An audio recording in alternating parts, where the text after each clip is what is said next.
Okay. You going to Rotary today? Try to. I've got a 2 o'clock in Ascension, but I'd like to go to Rotary. I'd like to get some salad, some fellowship. I might just go grab some lunch and chat for a minute and get out.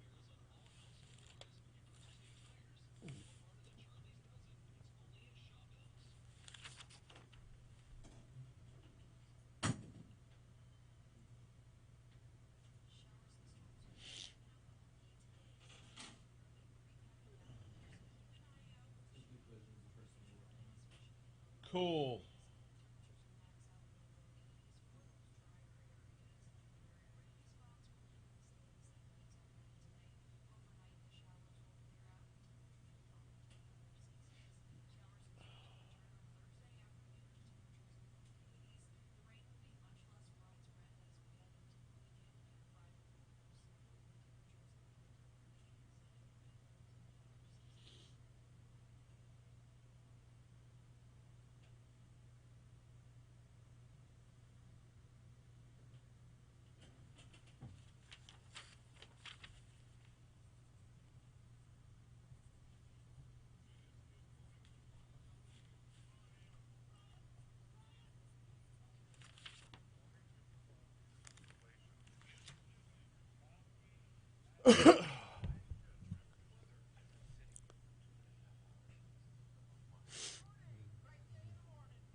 .606 Talk 107.3 FM WBRP. Good morning, everybody. Brian here with you. Jake Bartique producing. We call it Mornings with Brian Haldane, and we are off and running on this Wednesday morning. A lot of ground to cover today. Obviously, you've heard by now the governor saw a shadow. 4 more weeks of mask wearing. Obviously, you've heard by now the mask mandate has been extended until October 27th. We're going to break that down in the 7:35 segment. The mask mandate, just one of many things we're covering this morning. Attorney Franz Borghardt is going to be in for Legally Served half an hour from right now. Congresswoman Julia Letlow at 7:15. Going to be talking with the Congresswoman about what's going on in Washington, D.C. right now. Actually, a lot of ground to cover there. Not just the raising of the debt ceiling or the possible impending shutdown of the government, but a few other topics to cover as well with Congresswoman Letlow. Now, it is Wednesday, which normally means D.C. Current with Congressman Garrett Graves. That's not happening today. That's actually going to be pushed back until Friday. The congressman at that time is actually scheduled to be speaking on the House floor. That takes precedence. So we're going to push Congressman Graves and his normal D.C. Current segment back to Friday. While we have Congresswoman Letlow on, talking debt limit, government shutdown, I want to talk infrastructure, and she's given an anti-abortion speech that garnered a lot of attention. And got some follow-up there. We've got some follow-up there. Daniel Erspamer from the Pelican Institute going to join us in the 8 o'clock hour. A lot of ground to cover with him. Obviously, infrastructure is going to come up again. Raising the debt ceiling is going to come up again, but we've got some statewide topics to cover. And rounding things out, Matt Moscona, host of After Further Review on 104.5 ESPN, is going to join us. The Auburn week, to me, is one of the bigger weeks on the football calendar. The Auburn game takes on its own persona, its own personality, often walks away with its own name once it's all said and done. The earthquake game, the cigar game. We've had so many of them. So Matt Moscona is going. Oh no, Matt Moscona is going to join us at 8:40 to talk about LSU versus Auburn. I'm actually, as I'm looking at the rundown right now, I realize 6:35 Attorney Franz Borghardt, 8:40 Matt Moscona. That is like a Catholic high double whammy today. Hit 4. You do know that when I was at Catholic, I was a senior and Matt was a freshman, and I was his student minister. So I was, in a way, his spiritual guidance. That explains so much. Just saying. Oh, I could have gone the rest of my life without knowing that. Worlds are colliding, people. You almost just described a wonderful recipe for a radio show. Matt Moscona and Franz Borghardt. No, it's I could talk law. He knows nothing about law. He Right. could talk sports. I know nothing about sports. Right. It'd be kind of funny. train wreck. It would be a total train wreck. I haven't heard a train wreck like this since John and Gary. Yeah. Moving right along. I've got to ignore that and move along. All right, mask mandate re-upped yesterday. The governor made a couple good points. I can't say I'm still on board with a lot of them. I think there was more ground to be covered than what was actually covered. I walk away with the feeling that as long as COVID is still a word, we're still going to be working from the perspective of stopping it. Flattening the curve is not where we're at. Eliminating the curve is where we're at. And that's an unattainable goal. You cannot get there. You are not going to remove COVID from existence. All 64 parishes in Louisiana have more than, a 100 out of 100,000 cases. We're at 243 right now out of 100,000 in each parish. That was noted in the press conference. We'll have the audio from it later on, but that was noted in the press conference. The number of people in the hospital is down by more than 60% over the course of a month. The percent positivity rate has dropped by more than half over the course of a month. And oh, by the way, at its highest, it was just under 20%. Well, I guess it's dropped by almost 75% now because we're hovering around 5 to 6% every day now. It's at a point where all signs are showing that the fourth surge is over with, at least as far as Louisiana is concerned.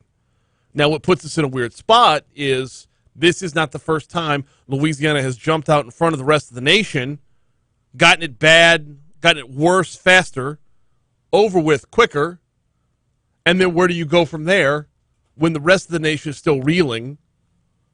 Do you call off the dogs here? There is an argument to be made that yes, you do, because there's going to be a fifth surge. There's going to be another mutation, another variation, and more and more people are just dialed out now. You are more likely to garner their attention for the fifth surge if you're able to call it a close on the fourth surge. But if every day is just business as usual, and this is worn, I say this, if you're listening on the radio, I'm holding up a mask to the camera. This is worn less and less every single day. A mandate means less when everyone stops listening to it. So put it back in your pocket until you absolutely need it the next time. I'll elaborate on that a lot more in the next hour when we have audio from the governor. Right now, though, we got to take a break. When we come back, LSU and Auburn squaring off on Saturday. We will have some audio for you next.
Oh.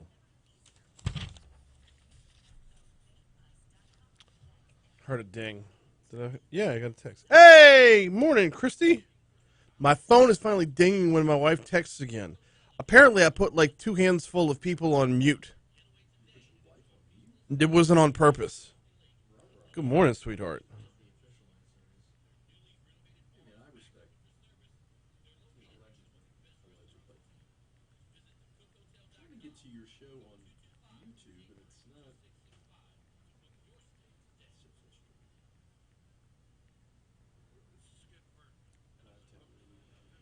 Yeah, I haven't opened me up on YouTube yet. You need to share yourself with the world. I do. Hey!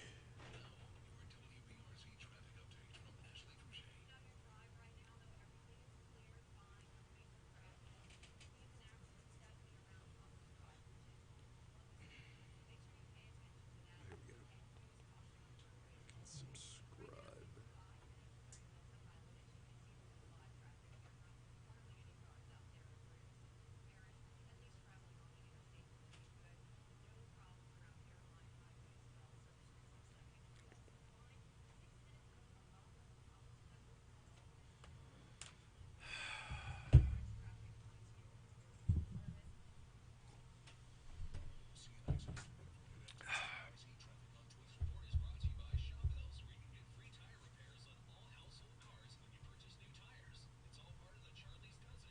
Oh, I love me some Tiffany. Tiffany just made my morning. Just made my What morning. happened? She writes, I missed Haldane o'clock, but I'm here for Franz 30. Nice. Very nice. Love it.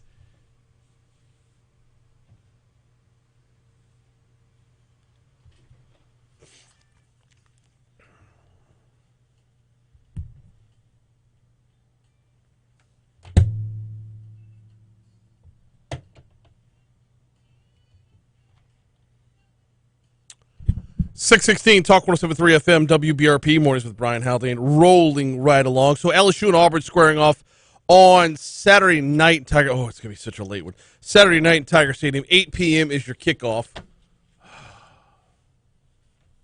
You do realize that means post game show is gonna be going on until about 3 o'clock in the morning. Ugh. Any Hoosers.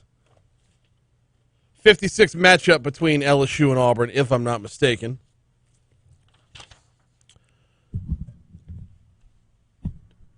Auburn has one of the top rushing attacks in the SEC, averaging 7 yards a carry. Defensive end Ali Gay says stopping Auburn's ground game is going to be a key this weekend. Like everybody always says, first you got to stop the run and have some fun. So, that's something they're going to come in and bring on to us. And that's something we feel like we've done a pretty good job so far. We just got to keep improving as we're going in this week because this is a tough matchup. Auburn is a good team. They have very talented players, and so do we. So, it's a good matchup for us, and we feel like this is a good challenge for us this week. It is going to be an interesting side-by-side because this is not – with LSU, you're not going to get much of a run game, or at least so far this season you haven't seen much of a run game. LSU is second to last in the Southeastern Conference in rush offense. LSU is going to throw the ball a ton. Auburn, not so much. Auburn, there's a lot of question as to who's even going to be the quarterback when they take the field on Saturday. Will it be Bo Nix or will it be former LSU Tiger TJ Finley? I'm banking on it's going to be Nix to start off and Finley to mop up. But back to the Tigers and their run game, they're averaging less than 3 yards a carry. Now, Center Liam Shanahan says the O-line knows they need to do a better job of opening up holes for their running backs. We have a really talented running back room, in my opinion.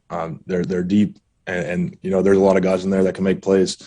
So we, as an offensive line, we got to improve and finishing up, making that extra effort and doing what we need to do just to give them just a little bit of space to allow them to do what they can do. Auburn's run game is headed up by what might be the best running back name ever. Tank Bigsby. You're not stopping that. Tank Bigsby from LaGrange, Georgia. He's got 65 carries on the year for 403 yards and 4 touchdowns. And, oh, by the way, his name is Tank Bigsby. Tigers are led by Corey Kiner right now. Corey Kiner's got more yards than Ty Davis Price. Found that interesting. LSU is favored to win this game. Amazing turn of events after, you lose to UCLA and a number of people are just like, that's it, cash it in. There will be no more winning ever of any kind. But LSU is a slight favorite. When it comes to wide receivers, the guy to look out for, obviously for LSU, is Keyshawn Butte. On Auburn's side, it's a guy named Kobe Hudson, is also a Georgia native. So Your leader in rushing yards and your leader in receiving yards, both from Auburn, are from Georgia originally. Yeah, Kobe Hudson is a sophomore. But comparatively speaking, and this is where it really sticks out, while Keishon Butte has 309 yards, Hudson, 197. So really, it's going to be the passing game for LSU versus the run game for Auburn. Quick break for Fox Business Report. Coming right back on Talk 107.3.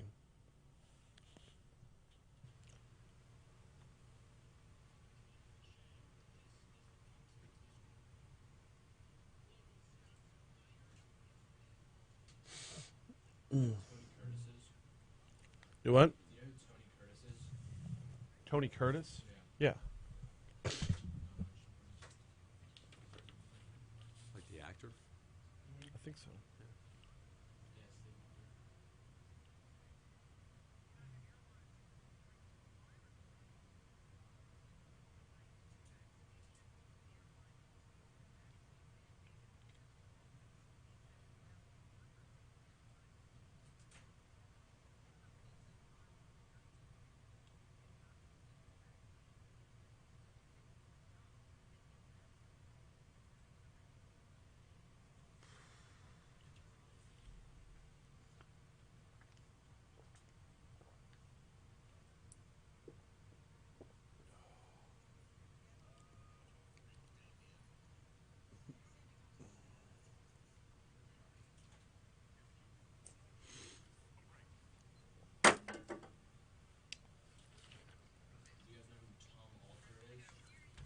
Do I know who?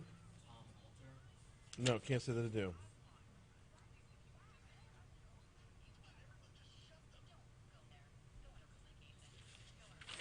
All right, that's done. That's done. Let's move this over. Complete collision, you said? Yep. I'll do that here.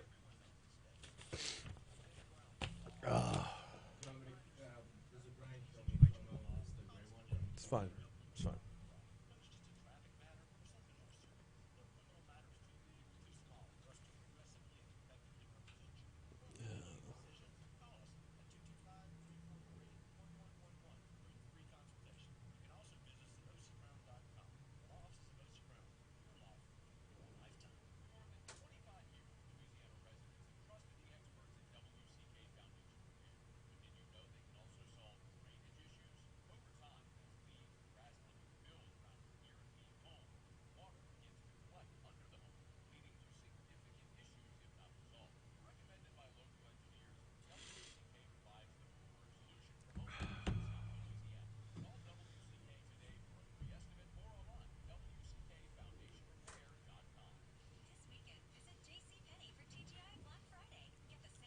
Black Friday.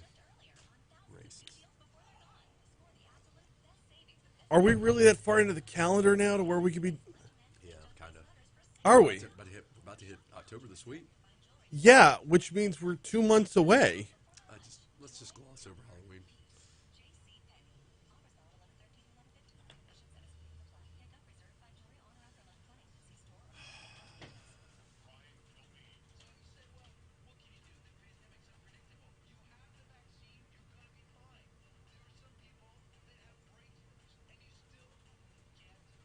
Think about getting a booster.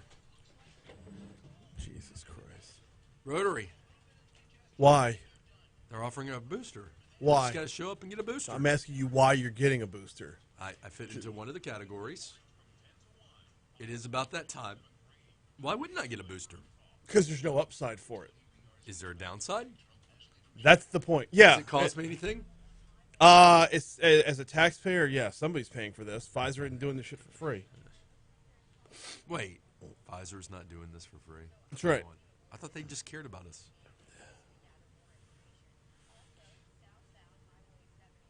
So you're an anti-booster.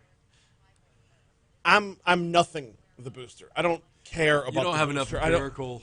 I just there's this huge push to get everybody booster shots, and this is after the FDA and the CDC repeatedly said I don't see a whole lot of benefit here. The big push should be getting everybody vaccinated. Let's worry about getting everybody vaccinated. Let's worry about everybody getting. Oh, the numbers aren't there. Okay, let's get people boosters now. Wait till you find out that just because you have a booster, you're no of greater, like, it's when the narrative changes repeatedly, eventually you're like, I'm going to stop following the immediate narrative. Parents are very violent this week. Throat punch. Don't engage that. They still think I punched a former co-host.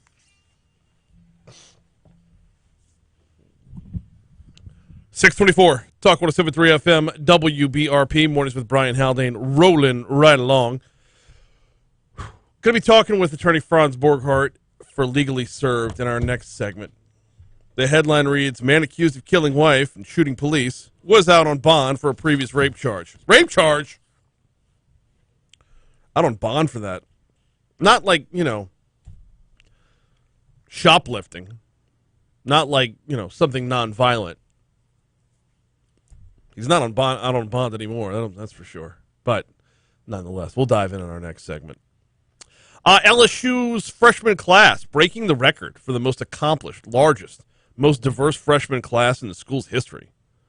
This year's freshman class of 7,038 surpasses last year's record of 6,690.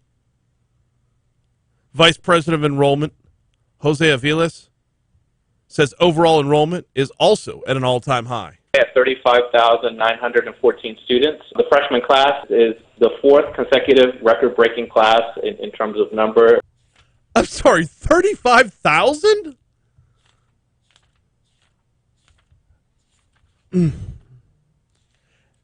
It feels like it breaks a record every year at LSU. It feels like the numbers just are never going to go in the opposite direction. They're just always going up. And I'm pretty sure that's a good thing. It baffles me. Like, is there a cap? Is there a max anywhere? That's not the point of the story. The point of the story is about COVID, though. When the vaccine mandate was announced over the summer, some feared it would have a negative impact on enrollment. That's not the case. Avila is saying he's received positive feedback from parents, indicating they prefer a school that considers health a priority. We were a bit surprised with some of that, but ultimately I think the numbers do in fact reflect that really wasn't too much of a concern in the final analysis as to whether or not students would come and participate here at LSU. Yeah, I think that's the bigger story right there, is eyes on a much, much bigger prize for the parents. For the students as well, all 35,000 of them. In addition to the largest incoming freshman class, it's also the most diverse class. Almost 19% of the students are black, close to 10% are Hispanic. Incoming GPA also broke records. Presented a grade point average of 3.54 coming out of high school, which is the highest grade point average for an entering class at LSU. And the ACT increased slightly to around a 26. 26 ACT. I'm looking back to when I was at LSU, and yeah, you could get in on a 21 ACT. Remarkably different.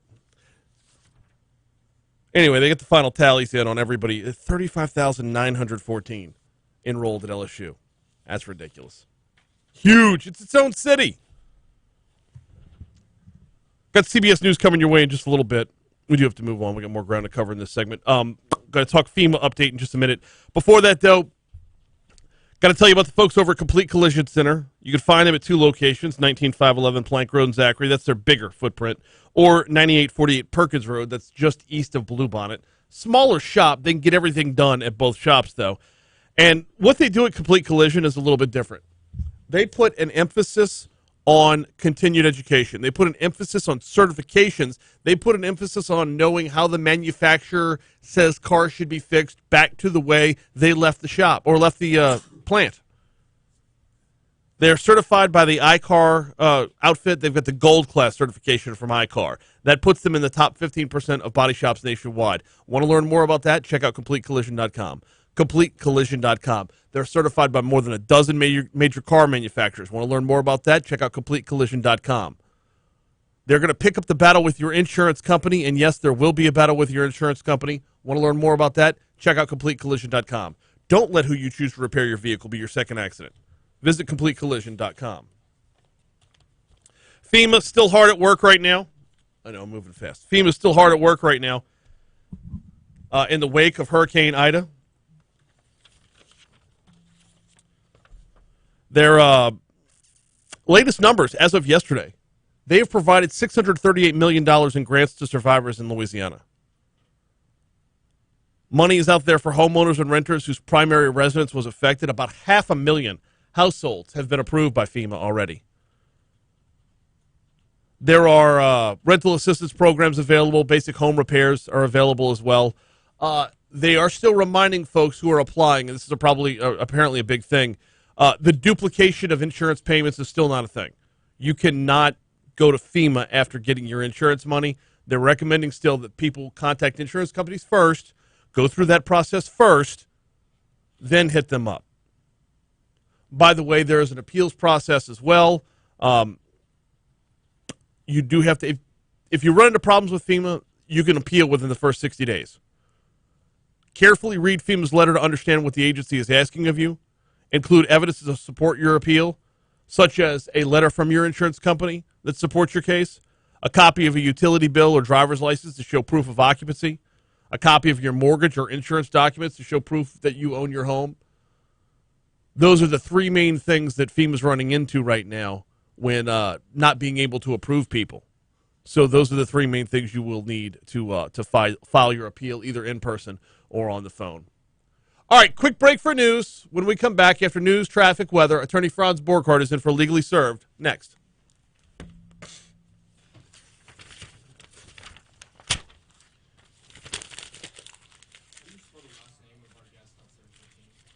Letlow.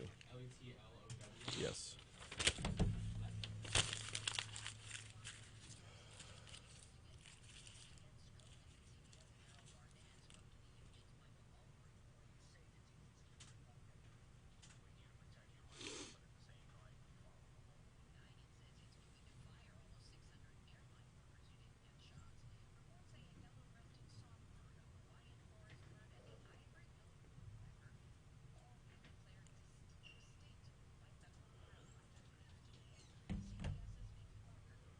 What's happening, T-Bomb?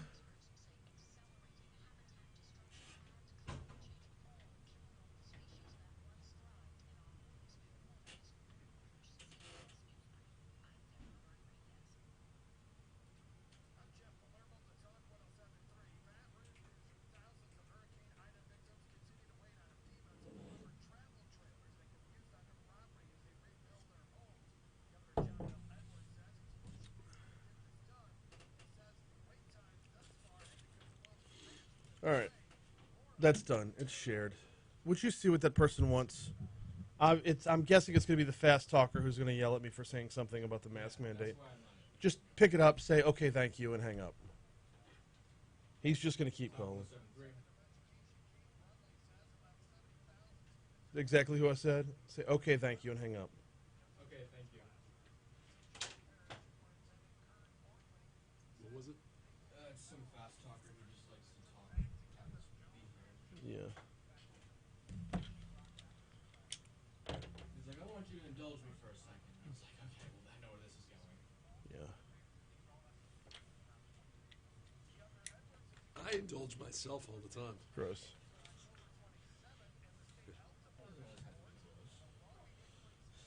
Ice cream on a cheat day.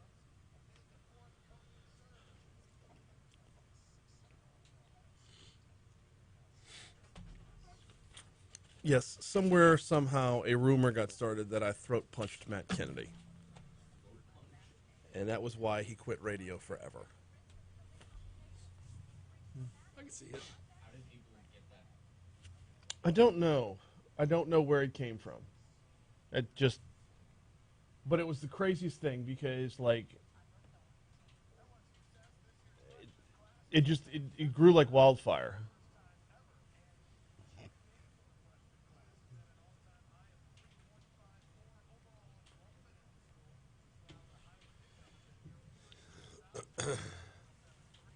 So I'm going to give this fleece away.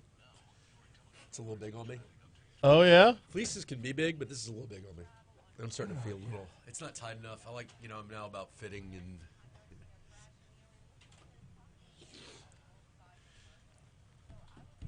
Giving away used clothing, huh? Well, it's not just used clothing. It's Borghardt Law Firm apparel. It's the. I've worn it. It's like if Joe Burrow wore a jersey and then gave it to somebody. It's also like, if you're hanging out by the dumpster of the St. Vincent de Paul. I mean, somewhere on that Did you spectrum. Just compare my fleece to a St. Vincent de Paul dumpster dive treasure? Somewhere on that spectrum. Used logoed clothing will be on there somewhere. You just compared yourself to Joe Burrow. I did. I had to go the opposite end. Aren't you impressed that I know who Joe Burrow is? I would be He won shocked. the Heisman. Yeah. That's that trophy that does this. He was close. He won.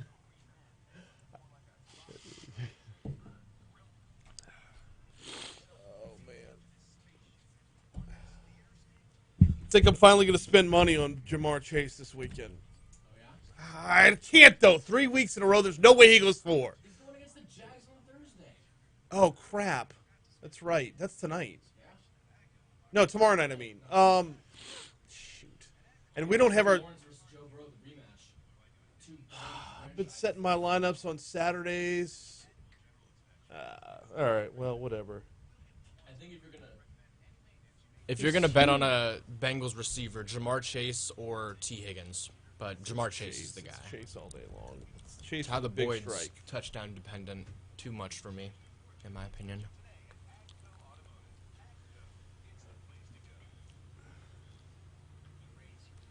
I don't know. The Jags haven't been as bad as I thought they'd be, but they're still like a bottom feeder franchise. So. Everybody in this body wants an infrastructure bill. We all want to see better roads and bridges. We want to see more sustainable, resilient communities. Mr. Chairman, this bill, about half of it actually is money for infrastructure. Looking back over the last few years that I've been here, we've been able to work through red tape, break log jams. In fact, projects, Mr. Speaker, that date back to before I was born. We've been able to work through all of the obstacles in Okay, Muya? Okay. Get the authorization in place and get them funded. So what format do you This need? bill doesn't give us a fair If I shot. wanted to have something similar in my show, what do you do? With that, Yeah. I believe it's just a PowerPoint. Just put them in the PowerPoint and, Yeah. and then send it to And then set it. Chuck, let Chuck set it up. Chuck knows what he's doing. Okay. Yeah. Yeah, you just make a PowerPoint, have different slides and sponsors. That's amazing. And then you set the time. And you set the timing. You set the timing for. Every 30 seconds, and then it just keeps going until I start it off. All right, have we lose or... So I'm gonna have a conference call at 5:30 today. So I'm gonna bring Fisher in, old Jim or new Jim. I don't know which yet. Old Jim, and then I'll be in my car. Then I'll come back. And Oh, good. I didn't want you to think like, oh, Fisher's just here. No, it's all good. That's parents are. I enjoy watching basketball practice. Yes. It's fun to watch them. They just, but to sit there and just watch them learn how to dribble every day, and the problem is like, there's 2 or 3 that just they don't have any attention span whatsoever. Anyway, I sometimes have. if you want to use that opportunity to like knock out some errands, that's encouraged too. Like, there's no right answer.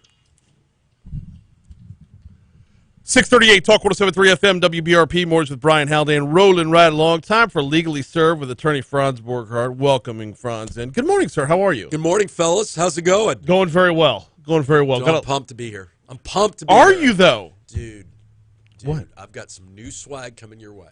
What? So I've got a Yeti mug that has the firm logo on it, and then on the back it says allegedly. Allegedly. You know, which is kind of a thing in my industry, right? It is. Right. And It is. then- You know, it's kind of a thing in my industry too. what's that? I'm saying allegedly all the time Well, because yeah, it's we a get in kind of a- trouble if we. Yeah. And then on top of that, there's some new pink Yetis that say cancer suck on them, Okay. or cancer sucks. And that's not even allegedly. So That's a real- fact. That's right. So I'm pumped up. We're talking law. I've got some new swag. You know how I am about swag. How's Real Men Wear Pink going? Y'all are actually. You're not even officially started So yet. it starts October 1. Yeah. Got to raise as much money as possible. All the proceeds go to the American Cancer Society. I'm in the lead right now. It's a competition. It's a battle, and I'm in the lead. It is a battle. $6,000+ $6,400 ish. Very nice. Those are low numbers. I need to bump those numbers up. I need at least 10 in the bank. You're gonna need a lot more than 10. I'm trying to slay cancer like a dragon, dude. Anyways. Anyway. Let's talk law. Yeah, let's talk law. A man accused of killing his wife and firing shots at police over the weekend was under house arrest with an ankle monitor pending his trial for an early rape charge. 52-year-old Cedric Dabney was arrested after firing gunshots at officers who responded to the deadly domestic situation on Elgin Street late Friday night. Shalima Dabney, 51, was killed, police said. The woman was shot and killed by her husband around 11:30 p.m. Friday. Police said Dabney was arrested after firing at officers. Police did not reveal if officers fired back, but did not appear any officers were injured. East Baton Rouge District Attorney Hiller Moore confirmed with our news partner at WBRZ Monday, Dabney was out on a $60,000 bond related to a rape charge and was fitted with a monitoring device pending a trial in that case. Who do you want to be mad at? Who do you want to be mad at? I want to be mad at whoever along the process approves bond for a charge as serious as rape like that. The judge sets the bond. Yeah. The DA's office has the right to oppose the bond, to seek a higher bond. A bond determination, not a bond, but a bond determination is a constitutional right. So you have a constitutional right to have a judge look at your case, the preliminary report of your case, your record, all the facts and circumstances surrounding you that he or she has access to. And I don't know which judge set this bond. I will tell you that $60,000 for a rape bond, I can't tell you whether or not that's an appropriate bond or not because I don't know enough about the underlying allegations. Okay. And that's not me punning. I mean, there is a rape that happens where you forcibly rape somebody, right? Okay. And then there's a rape that happens where you claim that you were too impaired to consent, and I claim, no, you weren't too impaired. So it's not necessarily a heinous, violent crime. There's a different, and by the way, there's 3 different types of rapes in Louisiana. There's first degree, second degree, and third. Point being, I can't tell you if $60,000 is unreasonable or reasonable. Okay. What I can tell you is he has a right to have a bond determination. We now know that, if you didn't know before, an ankle monitoring device doesn't really do anything. Yeah, we were going to get to that next. So it's a sense of security. So we were going to get to that next, unless, it's not a shock collar. And report, and it's important to report, the victim of the murder is not the same victim as the rape. Why is that important? Why does that make it better? Well, it's that doesn't make it better. It makes it more sensational. It doesn't make it better that someone was murdered. Right. But it does make it more sensational in so much as if you're led to believe that he made bond and he kills the person accusing him of rape, that's to me, that's more heinous than simply. Now, additionally, I didn't say it wasn't heinous what he did. No. And But then, of course, he also made a comment that he should have killed the daughter as well. yeah, that doesn't help him out at all. Yeah. He's in a world of. So no, if he ends up killing the person that he was accused of raping to begin with, then he was going after that one person. If he's killing somebody else after being accused of raping somebody else, he's a generally violent person, Right. which I want to go back to the idea of what goes into the determination of where bond is going to be. Is there any kind of Yes, it's psychiatric evaluation? So is there any court kind of has the authority to request a psych eval, a mental health evaluation, a substance abuse evaluation, depending on the nature of the allegations. The court gets only certain materials at the time of setting the bond. The defendant's record, any facts contained in the initial offense report, the probable cause. This is what we use to arrest him. The DA's office has the right to go in and say, Judge, we think this bond is too low. We think we want a hearing. Let's file a motion to raise the bond.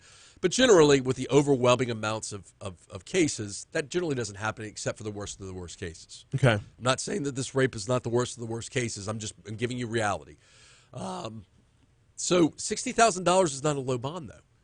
I mean, that's not a low bond. It's just I can't tell you if it's an appropriate bond for a rape case or not because I don't know the underlying allegations of the rape. Right. And remember, we jokingly make comments about allegedly, but he is presumed innocent until proven guilty. Yeah. So that's if you want to know why is there that constitutional right to a bond determination, and note again, I say bond determination. The judge can say, I think this is a really, really bad actor. I think this is a bad defendant. I think this is a case with bad facts. I'm going to hold you without bond, which, by the way, he's being held without bond right now. Right now, sure. Yeah. After Sure. he allegedly you can't murdered get somebody. right. He allegedly murdered somebody after allegedly raping somebody. And once you different get enough allegedly, okay, so 2 different people. And- So now he's a danger to everyone. And by the way, what did he say about his daughter? He Should have killed her too. Should have killed her too. Now, when it comes back one more on the bond part before we move on is because I'm putting this primarily on the judge because if I'm looking at the district attorney's office, number one, they're so overworked. Wouldn't they defer to the judge? Like, isn't it Well, here's more the of a thing. fight to have to Here's the dig thing. in on one particular? Like, here's the thing, and I'm going to defend the DA's office, and I'm going to defend the judge on this. I mean, I got no dog in this hunt. I don't represent this guy yet. Here's the thing: you're arrested for rape allegations. Mm-hmm. Is there any evidence to present that you are likely to get out on bond and go kill someone else? okay, but you're bringing up the best question, though. I don't know that you have enough causal connection there. It's like somebody gets arrested for cocaine. They make bond and they go murder somebody, and everybody loses their minds. Well, wait a minute. One's a drug arrest, and depending on what information you have, you may not have anything to indicate or to hint at a violent crime coming down the I pipeline. mean, you really want to put that on a T for me like that? What's the difference between those two? One of the allegations is remarkably violent in nature to begin with. We don't know enough about the rape, though. Come on. No. It's That's still a important. rape. Hold on. Whatever degree of rape. You saying I pull up, and I'm not going to use me. Someone pulls up in a rape van, grabs someone in a grocery store parking lot, and rapes them. That to you is the same thing as a 20-something-year-old. No. I'm who not may or saying may the not same be thing. impaired because that's my problem. No. I don't know enough about the allegations to tell you if that heinous rape is in fact quote unquote heinous and violent, or possibly a type of rape that is not violent. If we're looking at what's worse on a scale here, any spectrum, the third-degree rape is still worse than a cocaine charge. Sure, absolutely. That's where I'm going with yeah, that. yeah. All right, we're going to get back around to the illusion of security of an ankle monitor in just a little bit. We do have to take a quick break, though. We're going to check traffic. We're going to check your money now. I'll come in your way shortly. Oh, do you have lunch plans yet? Might I suggest Mooyah Burgers, Fries, and Shakes? They've got two locations. Segan, just north of Industrialplex, or Blue Bonnet at Highland. And I tell you what, if you're cutting carbs, let me suggest the Ice Burger. Yes, iceberg lettuce wrapped around whichever burger on their menu you so choose to indulge in, whether that be a best queso Nereo, whether that be the barbecue burger, whether that be my favorite, the Double Diablo. You can get it wrapped up in iceberg lettuce and cut some carbs. I don't know why you would want to cut out that wonderful fresh baked potato bun, but you can if you so choose at Mooyah Burgers, Fries, and Shakes. Two locations, Highland at Blue Bonnet at Highland, or Segan just north of Industrialplex. I think I'm 2 seconds over. It is a tasty burger. Love that movie. You okay? No, man. I'm pretty far from okay. Best line in the movie. Yeah. What now? You know what? It's such an interesting turn of like the way that turned was. That's the Pulp Fiction part of it. I know. It's about as weird as the Christopher Walken. He'd be damned. This hunk of metal up his ass. Amoeba dysentery. I wondered for the longest time if he actually died of dysentery or if Christopher Walken ad-libbed that. All right.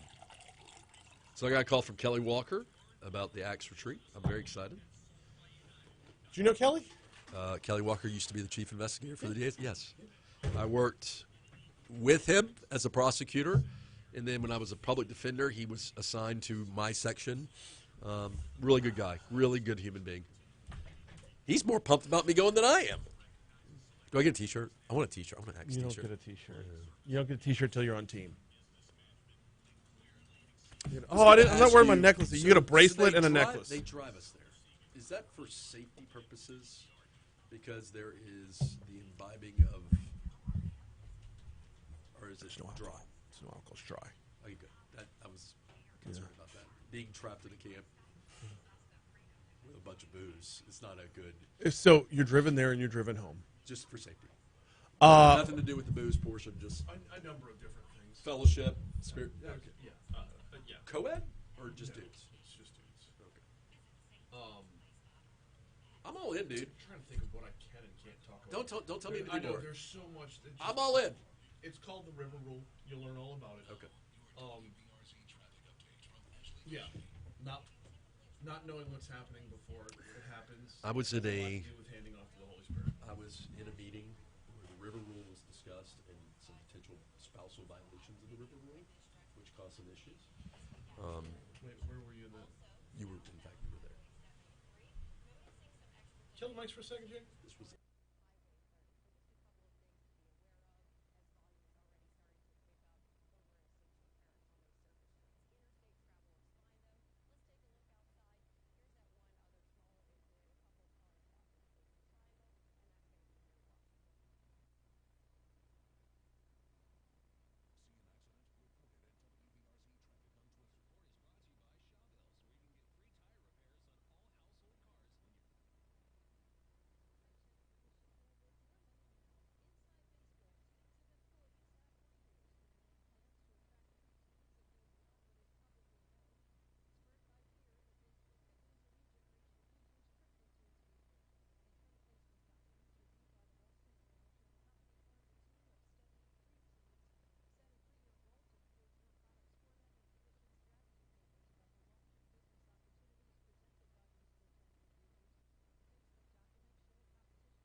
pick a song.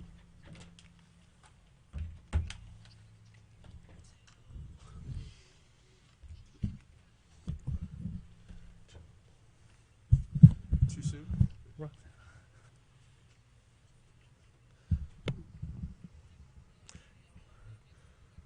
R. Kelly's going to prison. 652 Talk 107.3 FM, WBRP, mornings with Brian Haldane, rolling right along.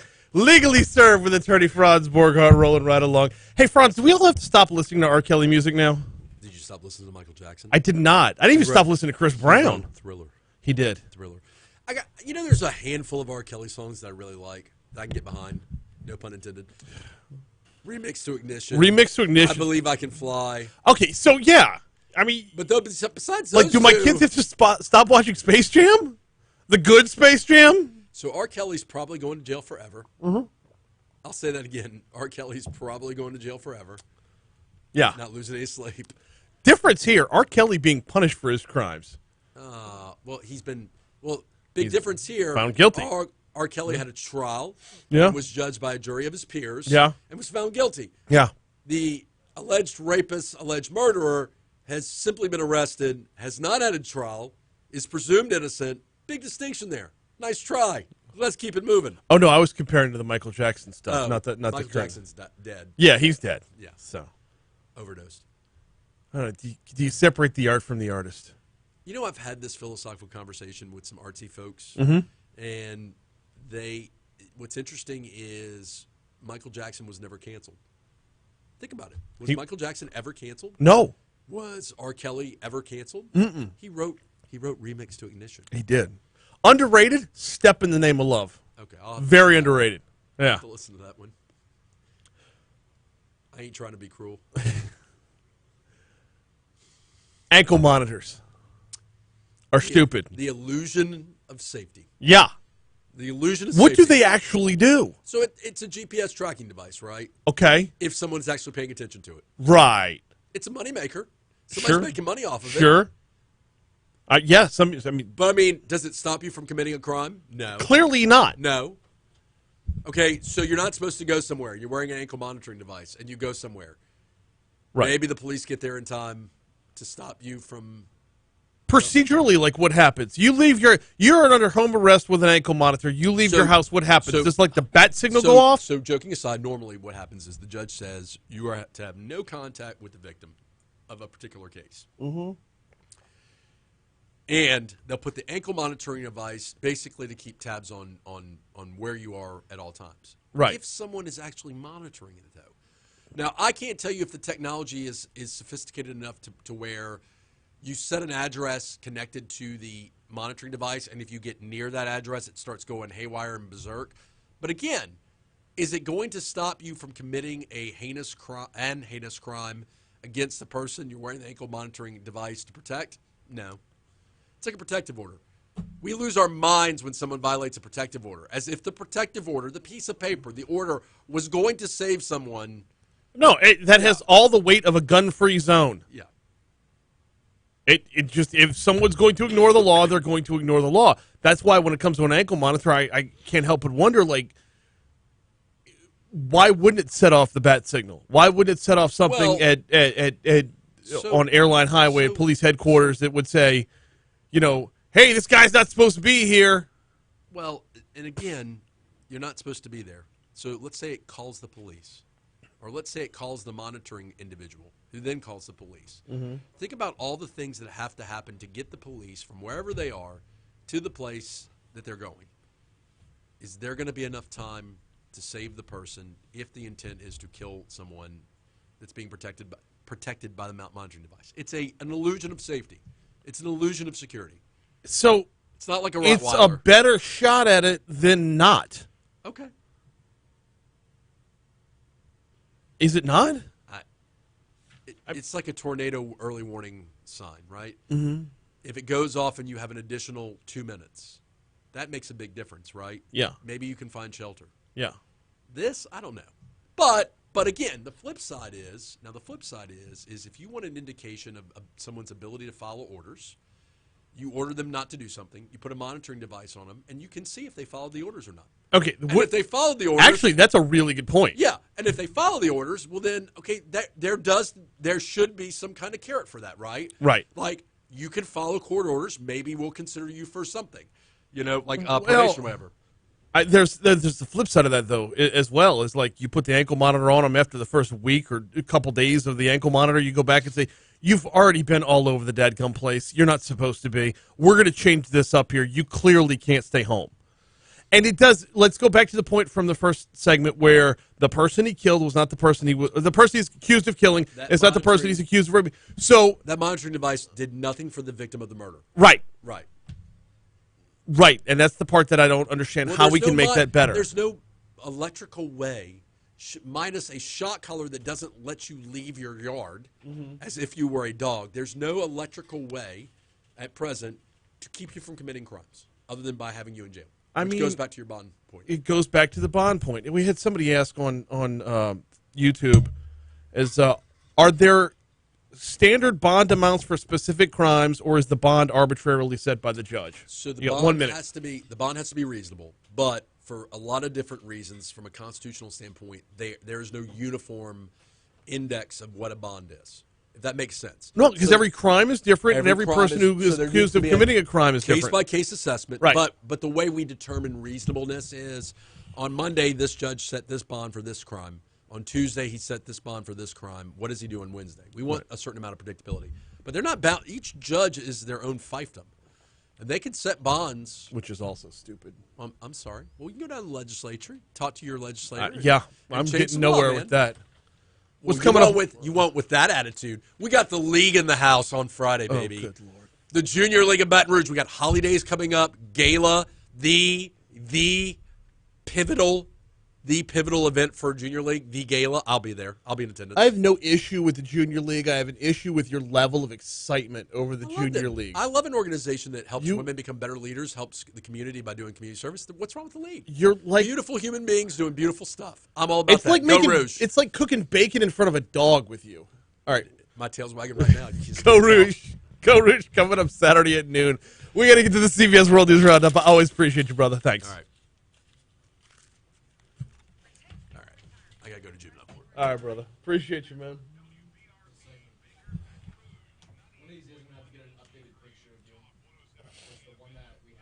It's not skinny.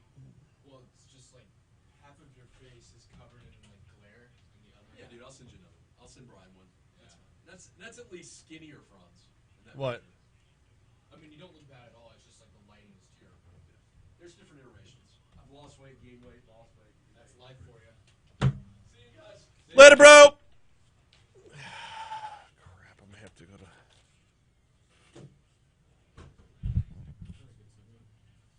Oh, Franz is always a home run. That's why I keep so. He was on every so often, like the guys who held down this post before me. They had Franz. They had a couple of other attorneys on, like on a rotation. And first time I called them, I'm like, "Oh, we hit it off immediately." Like it was, we have a very good back and forth. And I'm like, "Yeah, okay." I'd like to eventually branch out to where I have a few different attorneys I bring in for like different specializations, but I'm not jacking with something that works. Being broke don't fix it. Exactly. Especially when the machines run just fine. Well, plus, from the time this show started over 2 years ago, I feel like I've been in constant crisis mode. Why? 8 months into the show, the pandemic hit. 9 months in. Well, actually, no, it was 11 months in. But I wasn't ready to start making any long-term changes yet. And then from there, we've had a tropical season that gave us 5 named storms, and now we're at a spot where I'm like, it's running, it's off and running, so.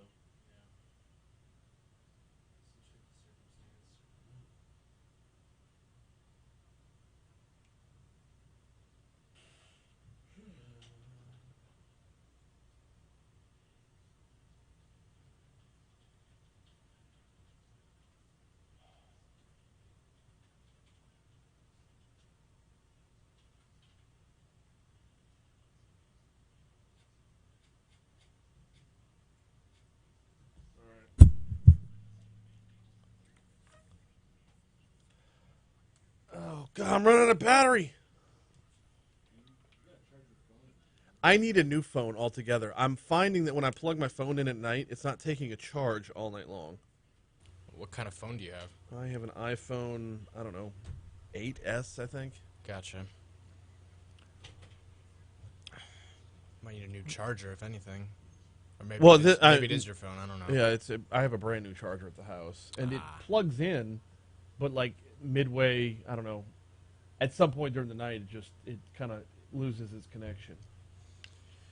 I'm starting to get a similar thing, not with the phone necessarily, but I have an adapter for an auxiliary cord in my car, and I don't know what happened. I didn't do anything to it, but anytime I plug in my phone to that cord, all of a sudden Siri activates constantly, like on repeat. So it's very tedious to try and listen to my music, which is very unfortunate considering how much I hold music at a very high importance to me in my driving. Yes.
Okay.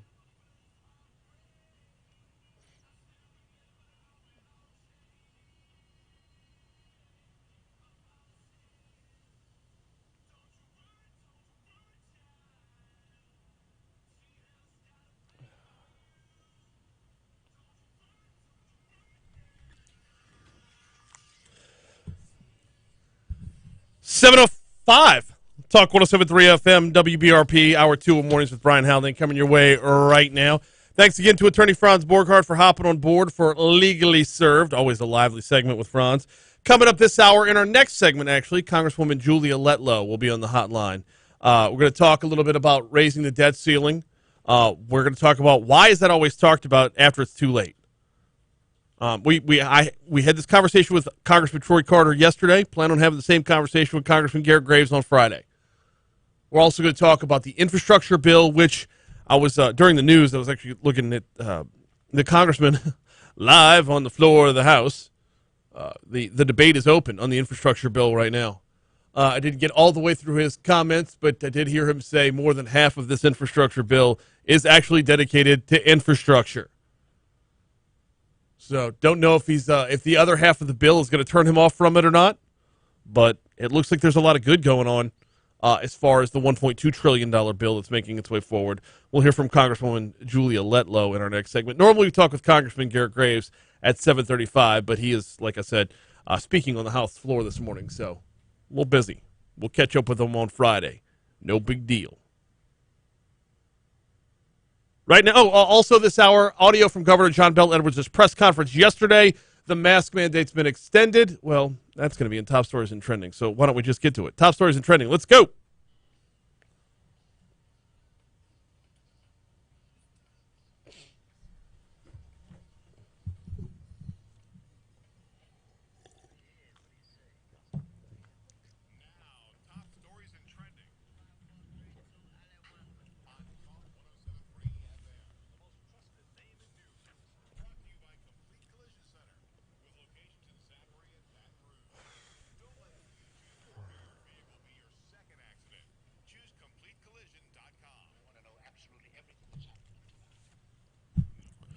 So a jury's been selected for the man accused in the 2015 killing of a Baton Rouge couple. Dozens of potential jurors sat patiently in the courtroom at the 19th JDC. The fourth panel of jury selection process was set to begin. It happened about 6 years after Dennis and Suzanne Duplanche were beaten, bound, and kidnapped from their Highland Road home. The Duplanche's bodies were found inside their vehicle that was left abandoned at a truck stop in Hammond. Ernesto Alonso and Frank Garcia were charged with their murders. Garcia is headed to trial first. As of yesterday evening, all 12 jurors and 2 alternates had been selected. A hearing has been set for Ernesto Alonso. He'll be back in court in December.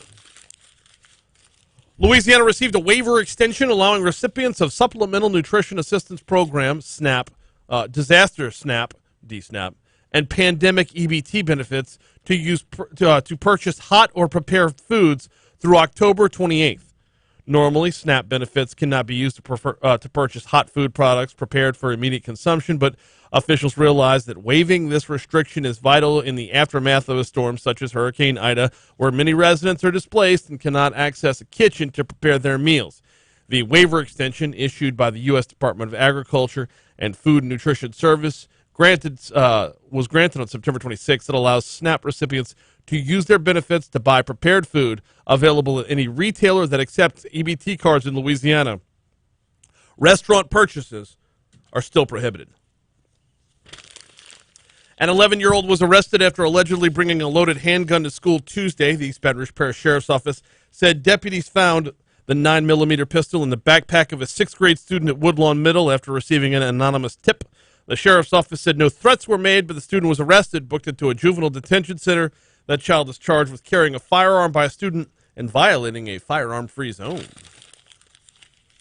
Police arrested 2 men in a double shooting that left a man dead last month. U.S. Marshals assisted BRPD detectives in arresting 32-year-old Marvin Payne and 29-year-old Jeremy Payne for their involvement in the shooting on Simplex Street near Cadillac Street. Both men were booked into the East Baton Rouge Parish Jail for second-degree murder, attempted second-degree murder, and illegal use of a weapon, as well as felon in possession of a firearm. The mask mandate is around for another month. Governor John Bel Edwards announced yesterday he will extend his executive order requiring face coverings in indoor settings throughout Louisiana. Governor said during his news briefing Tuesday the mandate will be extended until October 27th. That order was scheduled to expire today. Edwards last extended the order at the end of August. We're going to have a lot more on this later on in the hour. I don't need to read through all this right now. We're going to have audio from the governor's press conference later on this hour as well. All right, so look at your top stories. Here is a look at what's trending this morning. State Fire Marshal has given an update on the burn ban following Hurricane Ida as recovery efforts progress following the devastation caused by Ida. State Fire Marshal Butch Browning and Ag and Forest Commissioner Mike Strain are lifting the cease and desist order issued for all private burning for two parishes, Iberville and St. Bernard. The C&D order remains in place for Jefferson, Lafourche, Orleans, St. Charles, St. John the Baptist, and Terrebonne parishes. In those parishes, private burning is only allowed by permission of the local fire department or local government. Violation of the order could result in criminal and or civil penalties. State Fire Marshal says the revised order is effective as of, I want to say 5 p.m. this evening, and will remain in effect until further notice. By the way, while this burn ban is lifted, the State Fire Marshal is reminding residents that the only legal items a citizen can burn in Louisiana are vegetation and ordinary yard waste items like leaves, tree branches, grass clippings, etc., etc. That's a look at your top stories in trending. We're going to take a break here in just a second, come back and talk with Congresswoman Julia Letlow. Before we take that break, though, got to ask how you slept last night, and is your mattress working for you? The folks over at Baton Rouge Mattress Outlet, Mitch Kimball and his team, both locations of the Baton Rouge Mattress Outlet are here to help you out. Love the way they've got things set up over there. The Florida Boulevard location is the bigger of the two locations. You walk in there, and it's just row after row after row of mattresses that you're welcome to try out. Lay down, roll over again. Try out the mattresses. Try them to your level of comfort, your level of firmness, your level of do you like the pillow top? Do you want a hybrid? Do you want cooling gel? Have you tried out an adjustable base? Game changer. Find the mattress that's just right for you at either 4065 Florida Boulevard, that's in Mid-City, 4065 Florida Boulevard, or the corner of Jefferson and Hoosier 2. The actual address is 18181 Jefferson Highway. It's the corner of Jefferson and Hoosier 2. But you find the same great deals and the same great mattresses and the same great service at both locations. Financing is available. Free delivery if you mention you heard about it right here on Talk 107.3 FM. And what are we? We're almost to October right now, which means we're getting up on the holiday season. I know it's too soon to start talking about Christmas presents, but you want a game changer of a Christmas present that nobody's thought of? Sheets, pillows. Yeah. Or just hook somebody up with a mattress. Either way, 4065 Florida Boulevard or the corner of Jefferson and Hoosier 2 for the Baton Rouge Mattress Outlet. Oh, I'm full on Russell Westbrook today. I got papers all over the place. I'm missing my shots.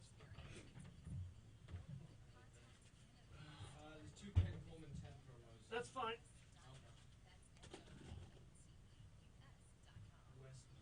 Oh, man. I don't care either way. I'm indifferent.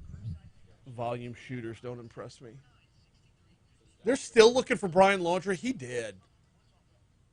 He's either dead or in Costa Rica.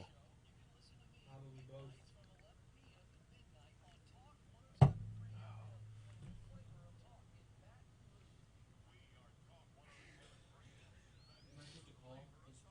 don't know.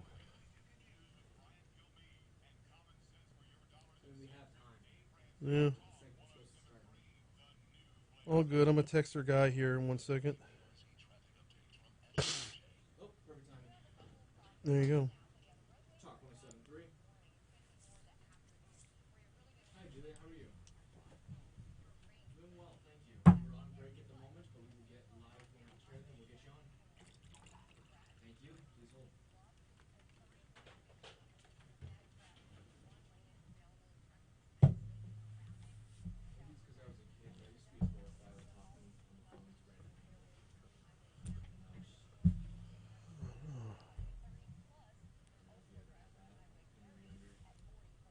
I don't know.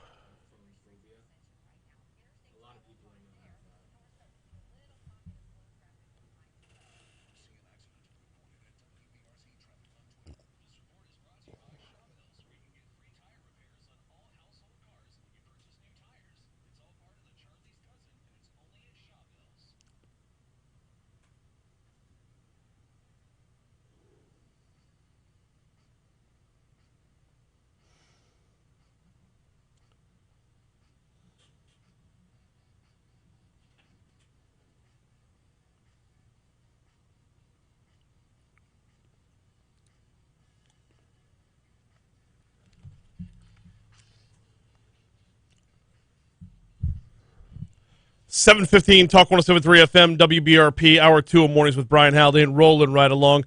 Time to check in Washington, D.C. Time to check in with Congresswoman Julia Letlow. Congresswoman Letlow, how you doing? Good morning.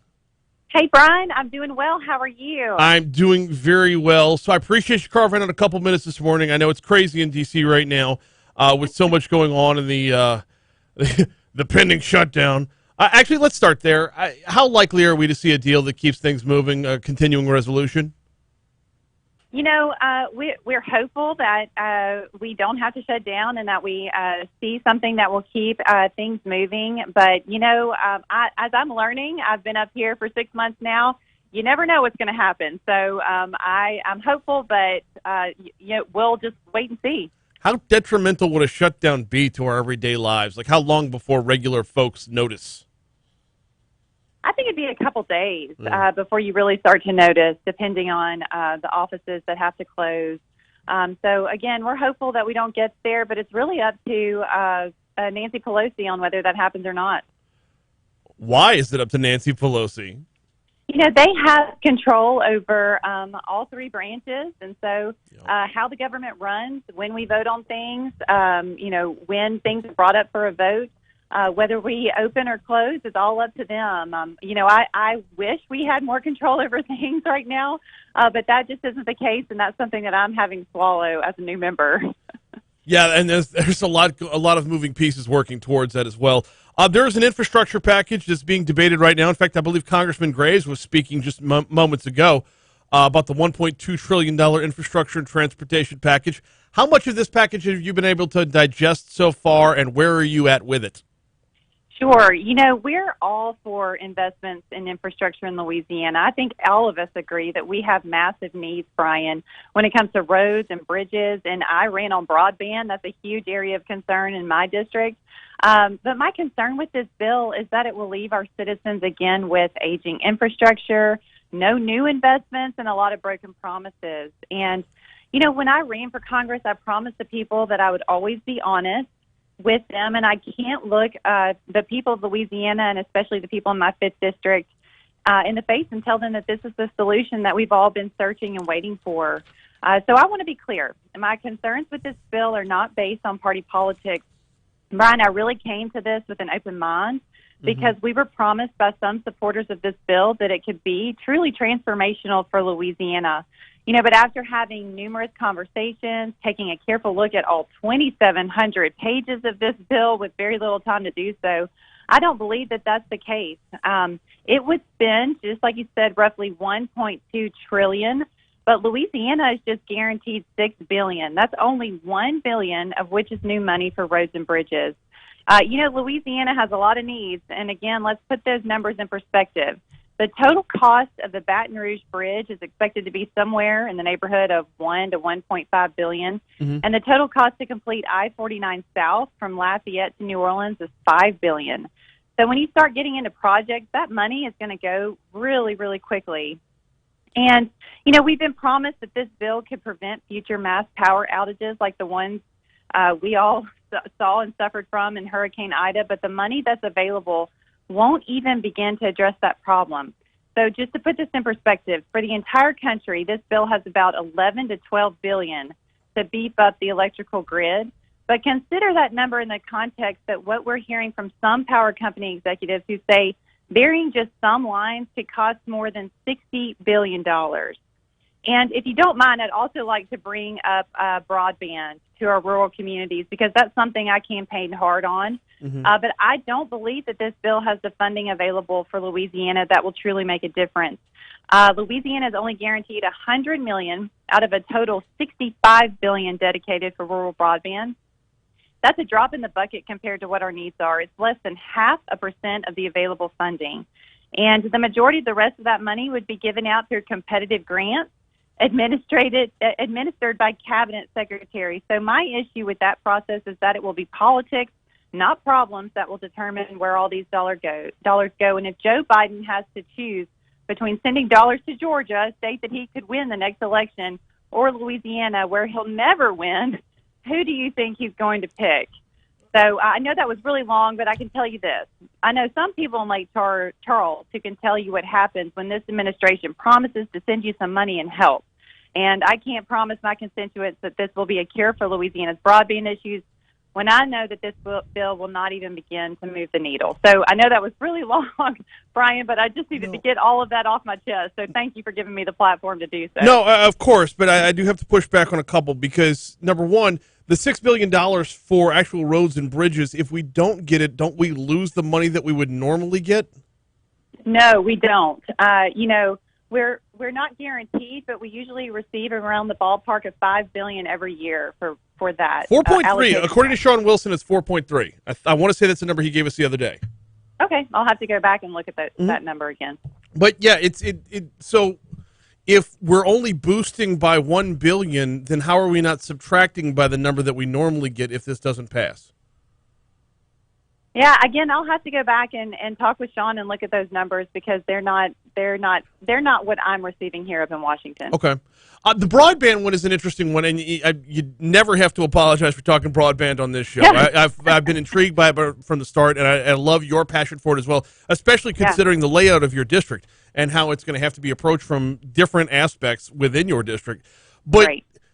I find it interesting that you're not starting from a something is better than nothing standpoint. Right. Well, it has to be more than what they have allocated in this bill. From what I've witnessed, Brian, just being up here, this administration, Biden's administration, and the Democratic administration is going to be able to decide how that money is distributed and who can apply for the grants.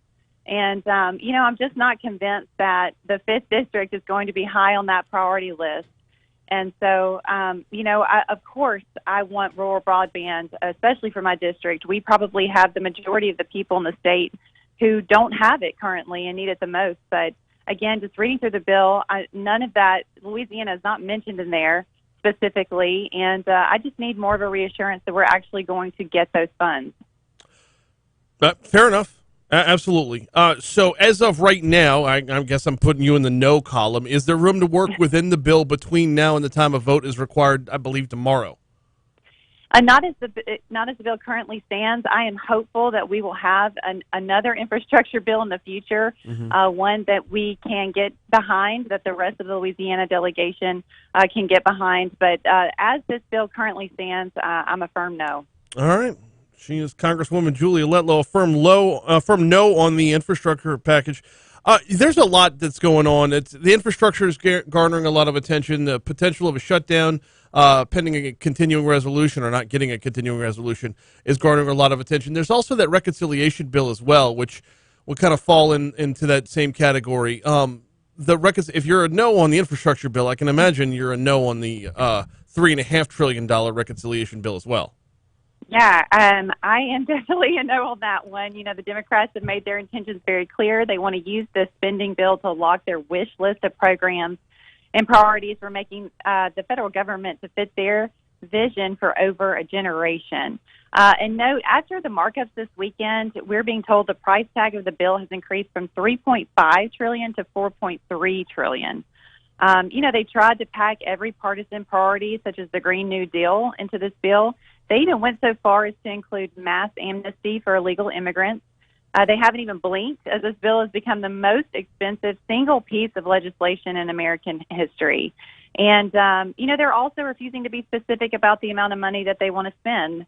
And that's because they know they will have to also pass one of the biggest tax increases in American history to pay for all their programs. So, in my mind, how can Congress in good conscience pass a massive tax increase on our nation's economy when we're still struggling to recover from the impacts of COVID? And, again, just to put this in perspective, this bill essentially is taking out a massive mortgage on all of our children's future. So right now our kids would owe $87,000 each, and that's their share of the national debt. Why would we put that burden on them just to pass a partisan political agenda? So again, it's wild what's going on up here.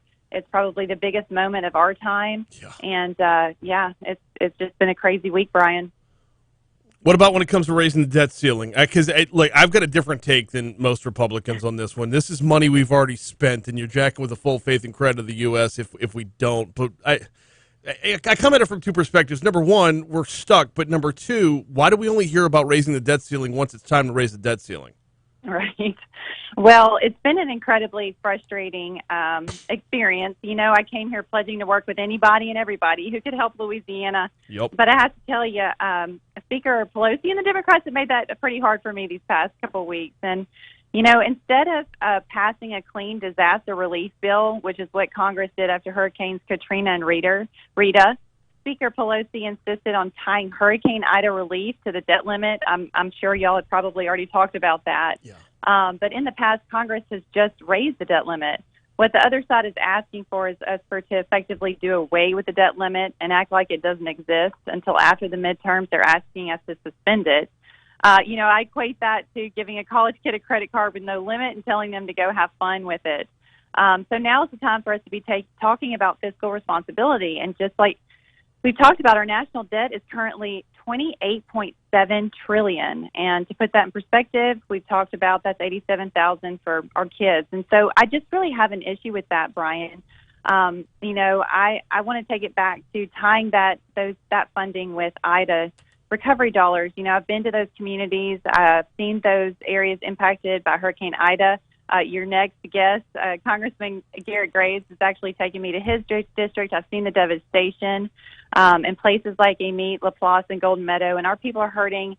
They need federal help now. So you know, I mean, all of this is really an issue, and again, we're watching as it all plays out this week. Yeah, unfortunately, Garrett had to reschedule. We're going to have Congressman Graves on Friday. He's actually on the floor right now speaking. Is he? Yeah, well, I think he's wrapped up as of right now. So as if there weren't enough going on, what else are you working on right now? Yeah, so last week was kind of a monumental week for me. One of my passions is being pro-life, and I went down to the House floor and helped lead the opposition to the Democrats' plan to do away with Roe versus Wade. And their bill allows an abortion to be performed up until the actual moment of birth. And it does away with ultrasound and fetal heartbeat tests, as well as mandatory reflection periods and parental notification requirements. So it also overturns nearly every single protection for the unborn that we have in Louisiana and makes it harder to pass future pro-life laws. So this one was really personal to me, important to me as a woman and a mother of two. I felt uniquely qualified to speak about it. You know, I've experienced firsthand having two children, the beautiful miracle of life, and knowing that special bond that grows between a mother and child for those 9 months. So I brought forward an amendment. It was simple, straightforward, right thing to do. I would have ensured that the newborn children who survive an abortion are given the same crucial life-saving medical care that any other infant would receive. And unfortunately, that amendment was voted down, but I'm going to keep fighting for the not yet born, and that's a passion of mine that I'm working on up here. You know, at some point, we need to sit down and have a full segment just on that, because there is so much to unpack from this. There are so many different nuances to the law is the law, and we can work to change the law, and that's fine if you want to overturn Roe v. Wade. But within the framework where we are right now, making sure that each and every decision is given the weight that it, even in a world that is pro-choice, or in an environment that's pro-choice, making sure that choice is as weighted as it needs to be, because right. the outcome of that choice is literally life or death. There's a lot to unpack from what you had to say. Yeah, we're going to have to do a full segment on this one very soon. I would love that, Brian. Thank you. Absolutely. In the meanwhile, she is Congresswoman Julia Letlow. You said you're coming to the district real soon. I am. I'll be down in a week or two, and looking forward to visiting with everybody down there. All right, we got to get you in the studio while you're in town. Let's do it. Absolutely. Congresswoman Julia Letlow, I'll let you get back to work. Thank you. Thank you. Absolutely. Bye. All right, we're going to need – so I'm just guessing, that when we talk with Congressman Garrett Graves on Friday, well, first of all, this is all going to be over with by then. By the time we talk to Garrett Graves on Friday, there will have been a vote on the infrastructure package. And yes, all eyes are on the infrastructure package. Whether you are Sean Wilson and DOTD, or Vineeth Iyengar heading up broadband for the state of Louisiana, or Senator Bill Cassidy, who has the sweat equity in this bill of crossing the aisle to work with Democrats to try and find a solution that can help us? Did he get far enough? A lot of reconciliation to be had when Congressman Garrett Graves joins us on Friday to talk about how this thing went wrong and how we can make it go, well, if it goes wrong, and how we can make it go right in the future. Right now, though, coming up on 7:31, which means it's time for CBS News. Wow, she has come a long way quickly. That she is impressive. What specifically made you feel that way? Last time I had her, she's a lot more well versed on what she's actually talking about, rather than she went from campaign mode to legislative mode very quickly. I'm floored. When was the last time you had a segment with her? Right after she was elected. So yeah, you kind of have to change. You got to adapt, or you're drowning. And that's kind of with anything.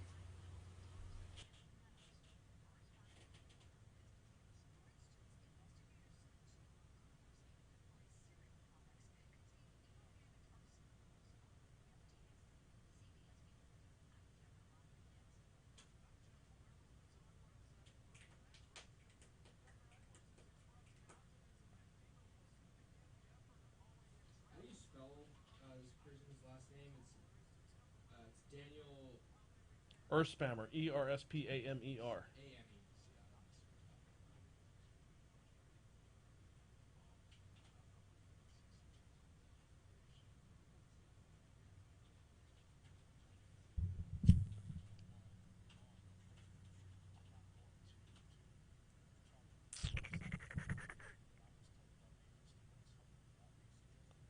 Galen says, even if you think government-funded rural broadband is important, the question is cost. How much do we spend and waste for a promise of rural broadband? Do we bankrupt this country for it? Not bankrupting this country for rural broadband. Go look at that now $4.3 trillion reconciliation bill, and I can carve out about $4.2 trillion to free up. Broadband's not the problem. It's all the other garbage that's the problem. Byron says, particularly when Starlink will roll out relatively soon.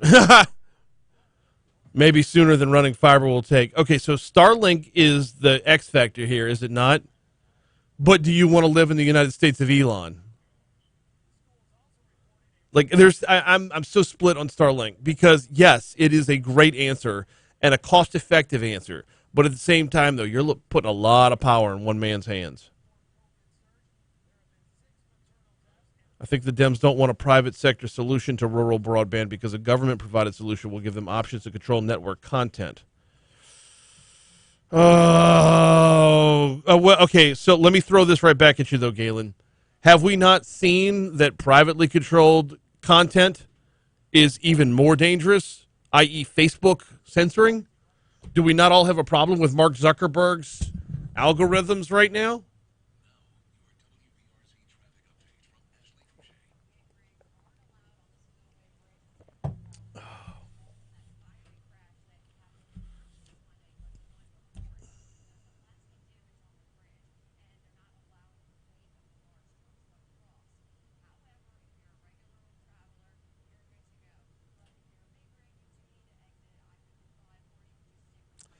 All right, you got those cuts I sent you? Okay. Good deal.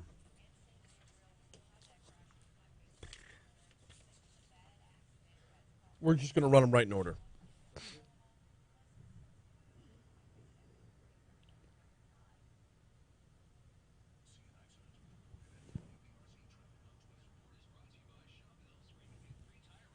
Yeah. Oh, wait, Galen. It's okay. The broadband that Congresswoman Letlow was talking about is in the $1.2 trillion bill, not the $4.3 trillion bill. So, that, and to your point, as I say it out loud, I realize how ridiculous it sounds. He says the Dems are bundling the broadband in with 4.3 trillion, but it's the other bill that the broadband that Congresswoman Letlow was talking about. But yes, 1.2 trillion. 1.2 trillion to build bridges and roads and broadband and a couple of other things. So, firm up the nation's electrical grids.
Gotcha.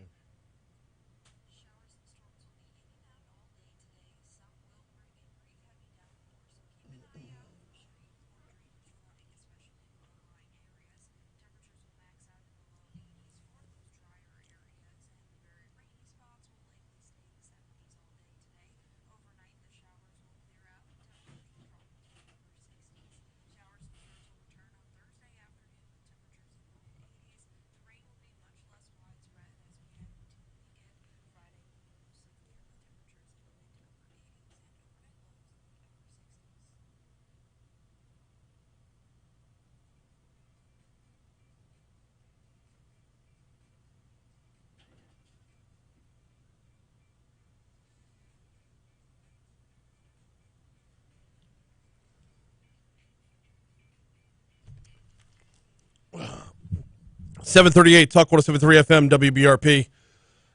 Hour 2 of Mornings with Brian Haldane rolling right along. Thanks again to Congresswoman Julia Letlow for hopping on board.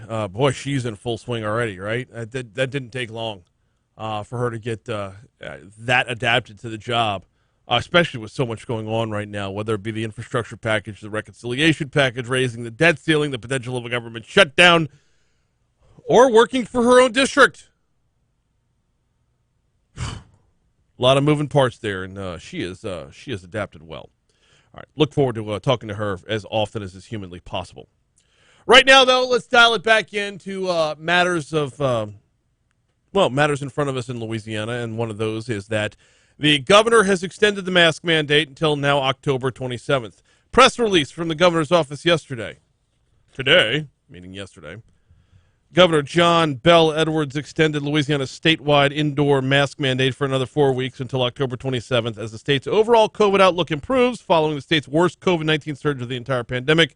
The statewide mask mandate includes K-12 schools and college campuses. We'll get into some of the nitty-gritty here in just a minute, but I want to start off with some audio from the governor, and I want to start off with something that's a little more positive. He did lead with good news. Cut one, if you would, Jake. The governor talks about the good news when it comes to COVID. There is some good news on the COVID front, and that is that we are seeing improvements in our statewide percent positivity, cases, hospitalizations. In fact, yesterday we dipped below 1,000 hospitalizations for the first time since July.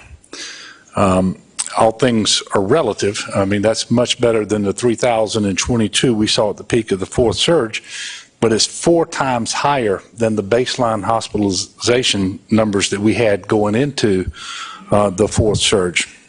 And that's because we had fewer than 300 people in the hospital statewide before the Delta surge actually took root in the state of Louisiana.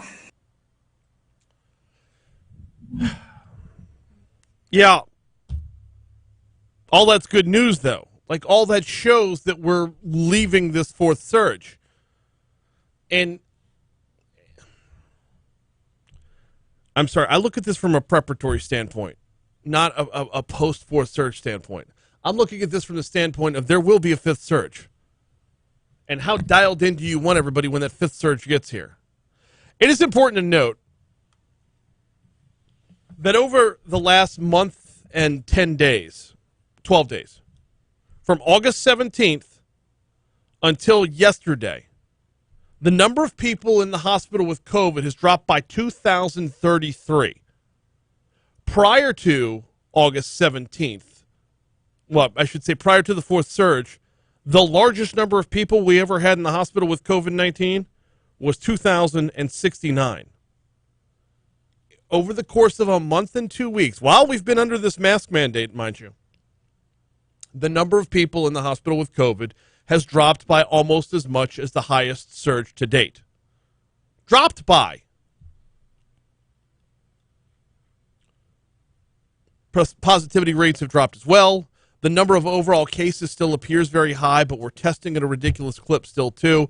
And the number of high cases without those hospitalizations, believe it or not, is a good thing for now, where it tells you where we are within the surge. But positivity, the number of new cases is still a problem. Part of the problem, that's the bad news the governor talked about as well. So the bad news is that there's still a very high level of COVID in the state of Louisiana. In fact, in all 64 parishes. The current weekly transmission rate is 243 cases for every 100,000 people. That's 2.5 times what the CDC would categorize as high. Dr. Canner will go into this more in just for a moment. But I think it just bears repeating that every community in the state of Louisiana continues to have a high amount of COVID, and they're in the elevated risk category as a result of that. Elevated risk category, the highest risk category, when you pull up the dashboard on the Louisiana Department of Health's coronavirus website, the whole state's in just pure red. The highest risk category. Now, I'm hard-pressed to not do the math here. 243 out of 100,000. 243 positive cases out of every 100,000 tests, right? And he says that's roughly 2.5% higher than the CDC sets at the highest risk. So 100 out of every 100,000. Or if we can, reduce to the lowest common denominator here, if we could reduce our fractions as we learned in fourth grade math, reduce our fractions, 1 out of 1,000, right? 100 out of 100,000 is equal to 1 out of 1,000. 1 out of 1,000 is 1/10 of 1%. We have to get down to 1/10 of 1% before we can waive the all clear to end the mask mandate. Am I not hearing that right? If we're 243 out of 100,000, and that's 2.5 times over where we need to be, then I think I'm doing that math right. That being said, he went ahead and made the official announcement. The mask mandate's extended. So we are moving in the right direction, but as I mentioned before, our baseline numbers are still far too high. We're also recovering from Ida as we continue to navigate through the pandemic, and that caused some disruptions with people moving about, with a lot of people coming in from out of state, people moving in with one another, but also we lost some days of testing, particularly in southeast Louisiana, because of the storm. And I've received the recommendations of the Department of Health, and I'm going to accept those recommendations, and so I just signed an executive order extending the current mitigation measures another 28 days. So that is the statewide indoor mask mandate, including K-12 schools and college campuses. By the way, that last sentence right there is playing all the factor in the world when it comes to this. Make no bones about it. when it comes down to it, schools are playing the biggest role in this decision. Not us out here.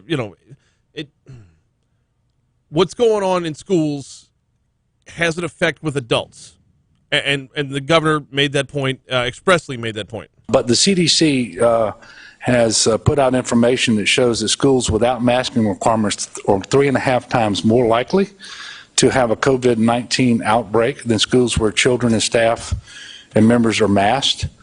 Further, we know there's a lot less disruption to schools because far fewer children actually have to quarantine when there is a positive case identified at schools, when both the individual who tests positive and those in close proximity to them are wearing masks. The number of children infected with COVID-19 has greatly increased in the most recent surge.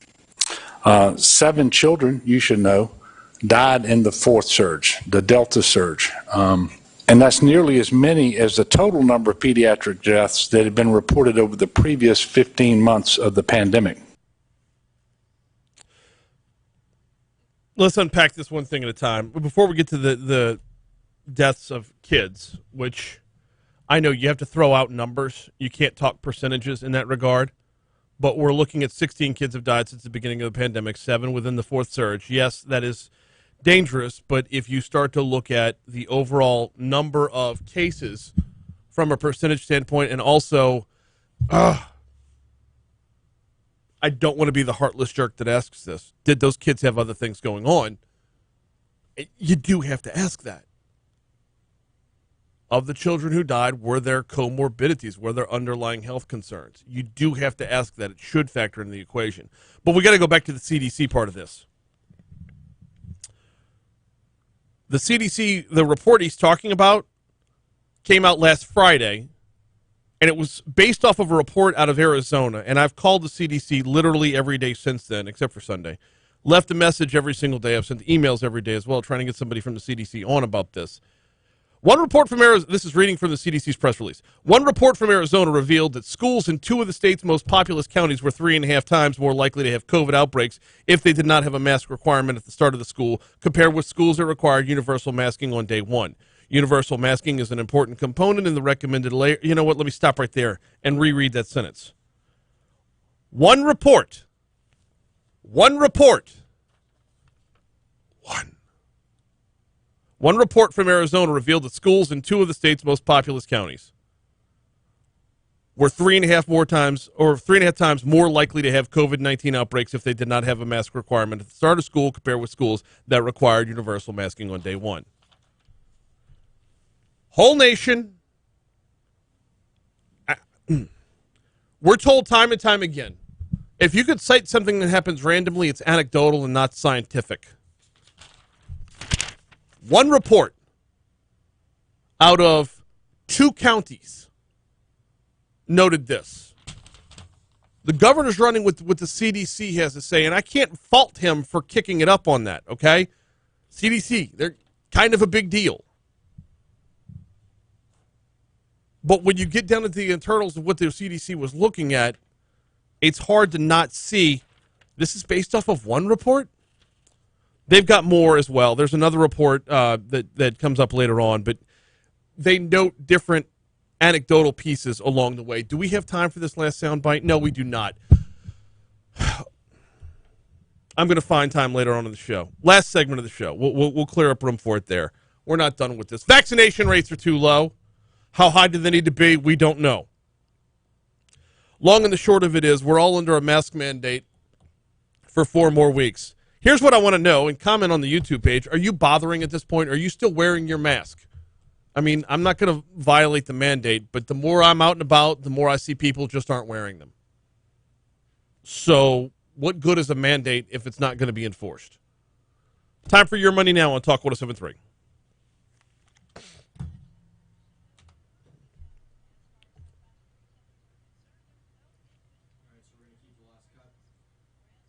Yeah.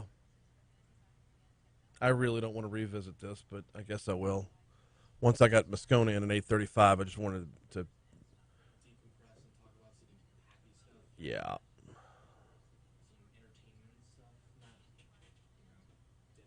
Yep.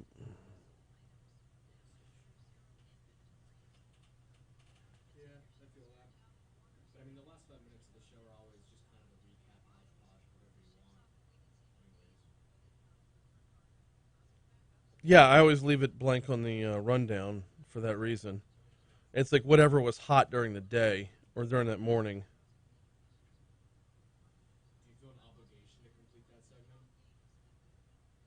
Do what?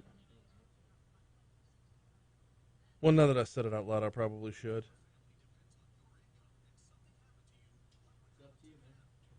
Uh,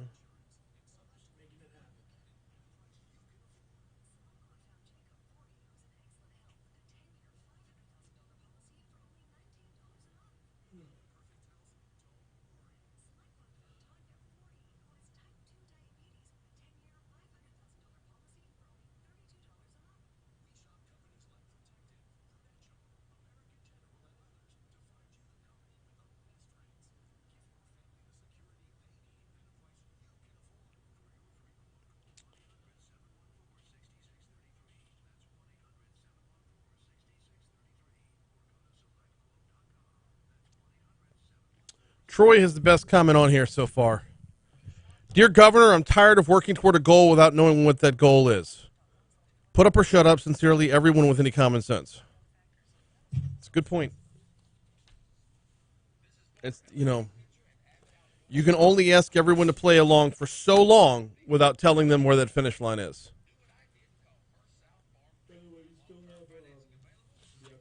Oh, yeah. Well, they sponsor this segment, so that works out.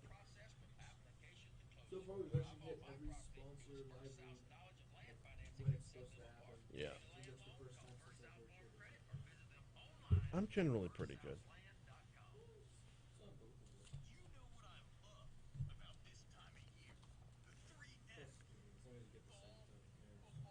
Yeah.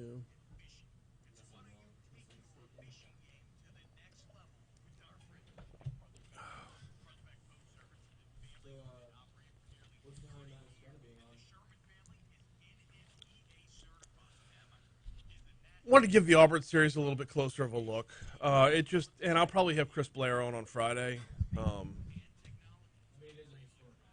Yeah. It just, that, like, Alabama game is always the one everybody circles on their calendar every year, but the Auburn game is the one that's a lot more evenly matched. And run through the series, the number of, like, games that have their own names, their own personalities. Earthquake. No, I didn't mention Earthquake the other day. Yeah, Earthquake, Barn Burner, Bring Back the Magic, Cigar Game. Yeah. Yeah, and that, to me, the Auburn rivalries. Yeah. I'm weird. I don't hate Alabama. I don't like getting beat, but that's not their fault. Get better. You don't like losing? Get better. I was there at the Bama game in 2019, and it was pretty satisfying to Oh, I'm sure. I'm sure. assuming you watched the game, the scoreline didn't reflect. Well, I produce the games for the radio. Yeah, that's the LSU Sports Radio Network. Yeah. So, yeah.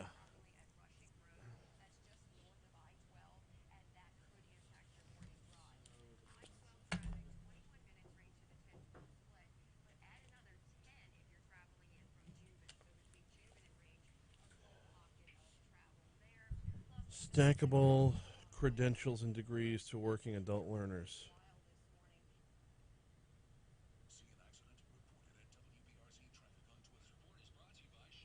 I don't know what that is. I'll get more on that later.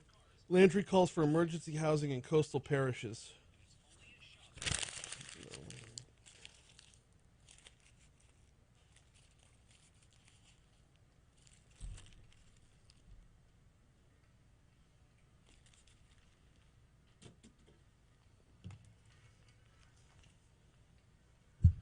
.755 Talk 107.3 FM WBRP. Coming up next hour, we're going to get caught up with the Pelican Institute. We're going to get caught up with Daniel Erspamer from the Pelican Institute. It's been a minute since we've had him on, and there's so much going on right now. Looking forward to that at 8:15. 8:35, actually technically 8:40, Matt Moscona, host of After Further Review on our sister station 104.5, 104.9 ESPN Radio. Going to hop on board to talk a little LSU Auburn. Jake and I were talking about it during the break. The LSU Auburn series is one that I circle that game every year.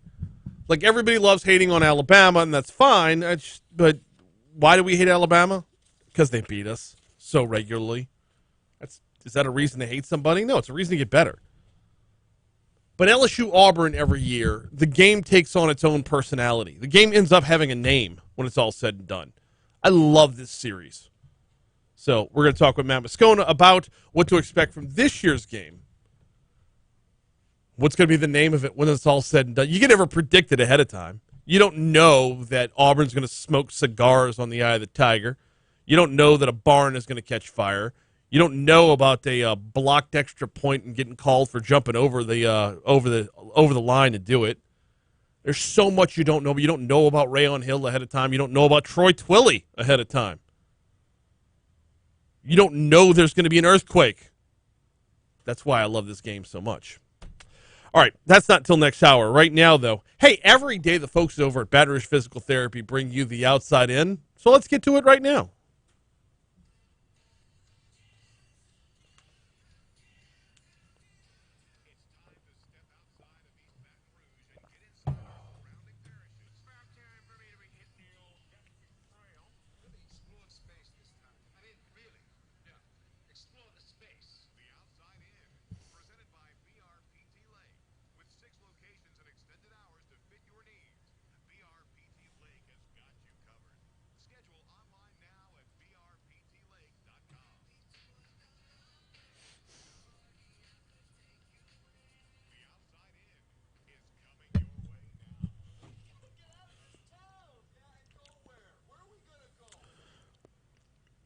We're going to start off in Avoyelles Parish, where as of last report, 5 men are still on the run after escaping from the sheriff's jail facility out there.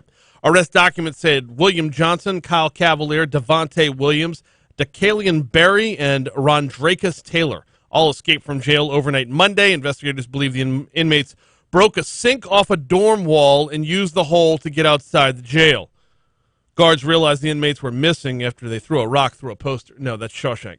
Guards realized the inmates were missing after they found a second hole in a perimeter fence on the outside of the building. Next stop, Lafourche Parish, where a man was arrested after allegedly killing his 11-month-old daughter early Tuesday morning. Lafourche Parish Sheriff's Office said the deputies were asked by the mother to check on 11-month-old Zabria Guidry. Deputies talked to Jake Guidry, Zabria's father, who said his daughter died after he hit her too hard. Deputies found Zabria's body in the back of Guidry's car. He was charged with second-degree murder. His bond set at $1 million. A man was caught transporting nearly 3 pounds of cocaine aboard a commercial bus passing through Livingston Parish. The sheriff's office said Oscar Gonzalez Zuniga, 48 years old, of South Carolina, was booked Tuesday on drug charges. The department said deputies searched the bus after receiving a tip that someone was using the transit system to move drugs into Louisiana from out of state. Deputies said they found him carrying 2.95 pounds of cocaine aboard the bus. A bar patron was stabbed multiple times by another customer over the weekend in Ascension Parish, where the sheriff's office said the victim was stabbed around 10 p.m. September 25th at Mom's Bar. According to witnesses, the suspect and victim got into a fight that led to the stabbing. Suspect, described as a white male with brown hair and a stocky build, left the scene with a woman. She was described as a heavyset gal, around 5 feet 4 inches tall, with shoulder-length brunette hair and wearing glasses. Closing out in West Feliciana Parish, the Bluffs on Thompson Creek shut down this past weekend. They announced Monday that the last day of operations for their golf course and other facilities, including the swimming pool, tennis courts, nature trail, and fitness center, was all being shut down. They've been trying to find a buyer and haven't done so. CBS News is next.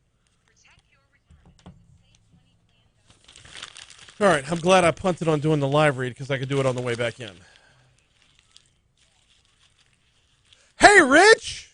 Jake, what's up? You doing good? Can I get you to... When can I get you in? I want to do something on the Auburn game. I want to do something every day. I got Moscona coming in today. You got any availability at 8 o'clock that hour tomorrow? Okay. I just... To me, the Auburn game It's generational, man. Is it? Yeah, because for my dad and my grandpa, It's Ole always Miss. Ole Miss. It's always Ole Miss. For me, it was always Alabama because I went to LSU and Alabama in their heyday. Yeah. 70s, early 80s. Yeah. And then if you were in your 30s. But your Hodson to Fuller as well, right? I mean. Yeah, but I mean, that was just step one of the series. Okay, yeah. So nowadays it's LSU Auburn. If you're young, I say young, 30s, 40s, it's LSU Auburn. My first SEC game as a freshman, right? Fall of '95, Troy Twilley back in the end zone. Now you're getting old because I guarantee if you ask the average LSU fan today, going back maybe 5 years, it's Alabama again because of Saban. For me right now, I would say it's probably Alabama, See? Florida, It's cycled. Because it's Saban now because of his domination. For me, it was Paul Bear Bryant in Alabama. His domination. It's based on how old you are. Is it a rivalry if you only win once a decade? I mean, hell, Tulane LSU was a rivalry. Remember, my dad had to go down to La Place and push guys in a wheelbarrow. You don't remember that? I don't. Oh, yeah. They had a big thing down in La Place, I believe, where the Tulane fans would have to push LSU fans in a wheelbarrow. It was a little route they did. It was a little wager. And then when LSU won, but when Tulane won, like in '82, when they had Reggie Reginelli, and Vince Gibson was the coach, and they came there like a 30-point underdog, and LSU was coming off of that win over Florida State with the Oranges. Yeah. Coach 73 was a bitch. Old Tulane Stadium, I cried as a 13-year-old. They won 14-0. That was miserable, man.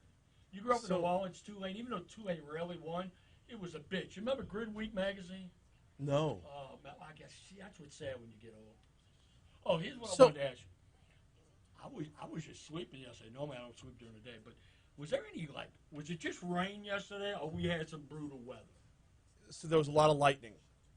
Okay. A lot of lightning yesterday. More than I thought. More than anybody was expecting, for sure. Why, you asking why debris pickup had to stop? Yeah, I was looking. Yeah. Okay. That's good. That's why I'm asking. Yeah. Because I know you would know. Yeah, you're going to, you get the trucks with the claw. You're not going to operate that big metal once again, claw. we go age again. Yeah. But the funny thing about it, like young people today, oh man, we don't want to hear about that. But yet these young people today, like Moscona, and I get on him all the time.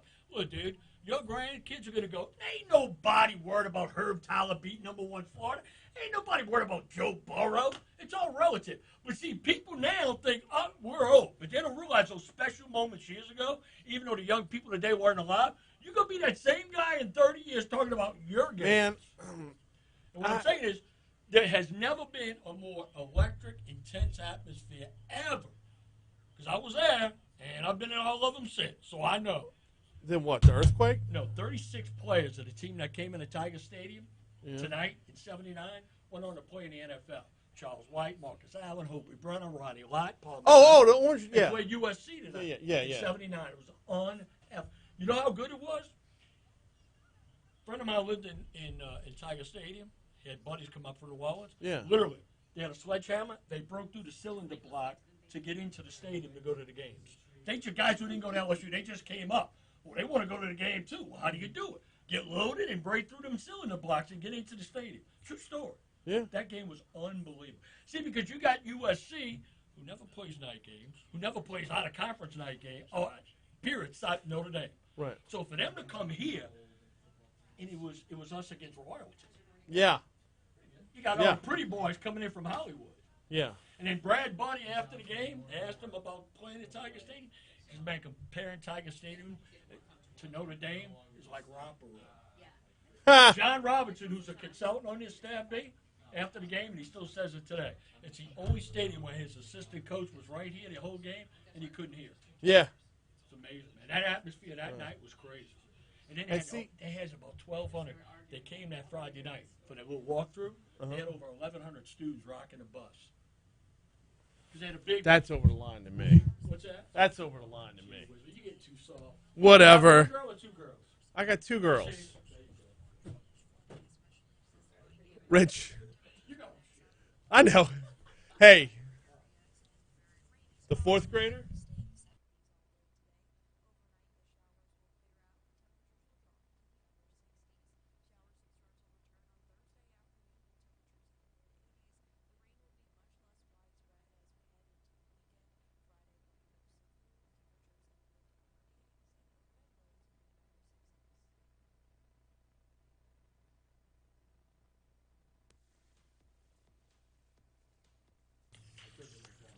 Yeah, thank you. Yeah, I don't like talking about where my 9-year-old is at on.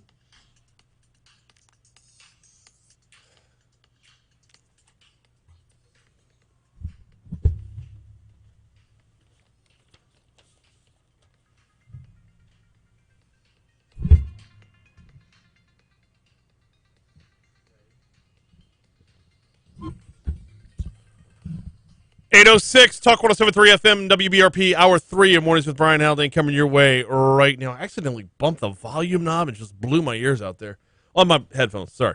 Hour 3 coming your way right now. Daniel Erspamer from the Pelican Institute set to join us in our next segment. We're going to take you back in time in just a little bit. A couple things from the outside in that we didn't get a chance to cover. Taking you back to Livingston Parish. An ordinance to enact safety guidelines for recreational businesses along Livingston Parish waterways was approved by the parish's ordinance committee on Tuesday. That means it's going to head to the full parish council midway through October. The parish council is going to hear it Thursday, October 14th. When I say ordinance to enact safety guidelines for recreational businesses along Livingston Parish waterways, this is another way of saying reeling in tiki tubing. That's just a fancy way of saying 2 people have died, and they're taking a look at it midway through October is when it's going to be addressed by the full-on council. Also, didn't get a chance to tell you that the Outside In every single day is brought to you by the folks over at Baton Rouge Physical Therapy. Check them out online at brptlake.com, brptlake.com. If you have that nagging injury. And look, everyone thinks about physical therapy when it comes time to recover from a major accident. Or, maybe you're one of those weekend warriors that likes to go out and play, Frisbee football or something, or does ancient athletes, whatever the case might be. Yeah, you get like a major injury, you're going to need physical therapy. But what if you lift with your back all the time and it's starting to take a toll on your lower back? What if you're hunched over a computer all the time and it's taking a toll on your upper back or neck? What if you've got an old sports injury from way back in the day and it's coming back to haunt you now? Maybe physical therapy could be right for you. The only way to find out is to set up a complimentary screening by calling 917-9185, 917-9185, or visiting brptlake.com. They've got 6 locations throughout the greater Baton Rouge area. They introduced physical therapy to Baton Rouge roughly 60 years ago, and they're here to get you back to being your best you at Baton Rouge Physical Therapy. All right. Every day at this time, Jake takes us back in time. It's time for This Day in History.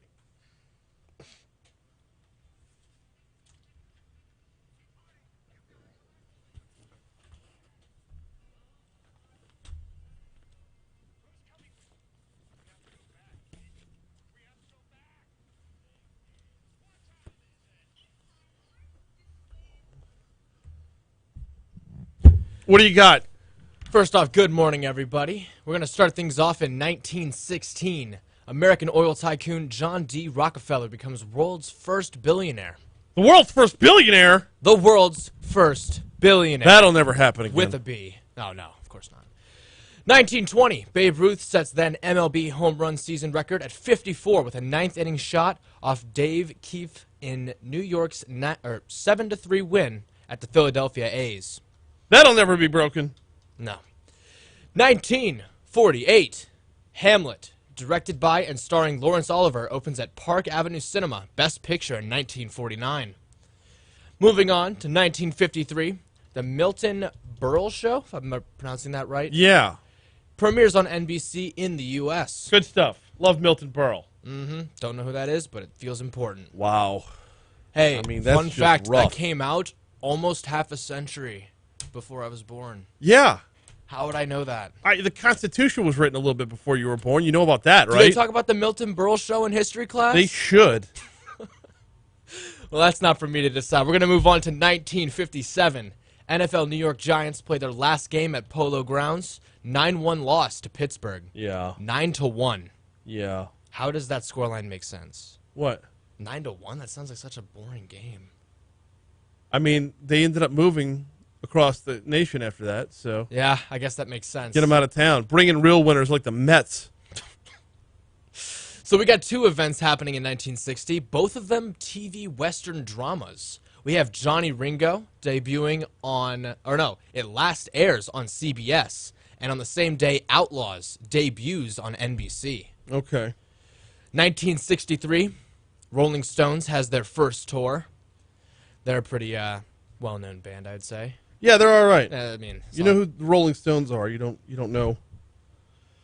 It's the Rolling Stones. Yeah, they're like the Milton Berle of music. Okay, well, I can't confirm nor deny the validity of that statement. You know, we'll see what the other people have to say about that. 1977, Star Wars theme / Cantina band hits #1. Yeah, but that's not the real Star Wars theme, though, is it? I want to say it was the disco version of it. Really? Yeah. I've heard the disco version. It wouldn't surprise me, but I mean, you know, Star Wars was pretty big in 1977. So No, it was, but there was a disco version of the song that topped the charts. That wouldn't surprise me. I forget the name of the band. It started with an M. 1982, first broadcast of comedy Cheers on NBC TV. That's a big day, for sure. I at least know what Cheers is. Good. 1996, Nintendo's 64 video game system, debuts in America 3 months after Japan. The Nintendo 64? Mm-hmm. Okay. 1998, Mercury Records releases Elvis Costello and Burt Bacharach's collaborative album, Painted from Memory. I wanted to mention them specifically because I love Austin Powers.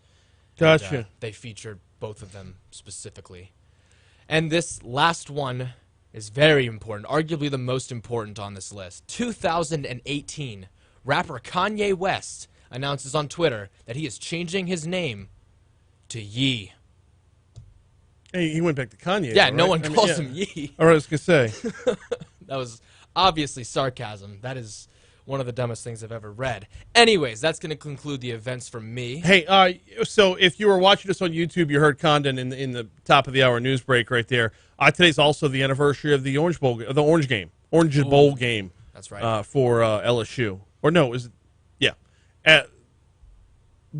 that this day in 1979? This day in 1954 was Willie Mays' famous over-the-shoulder catch as well. Oh. Yeah.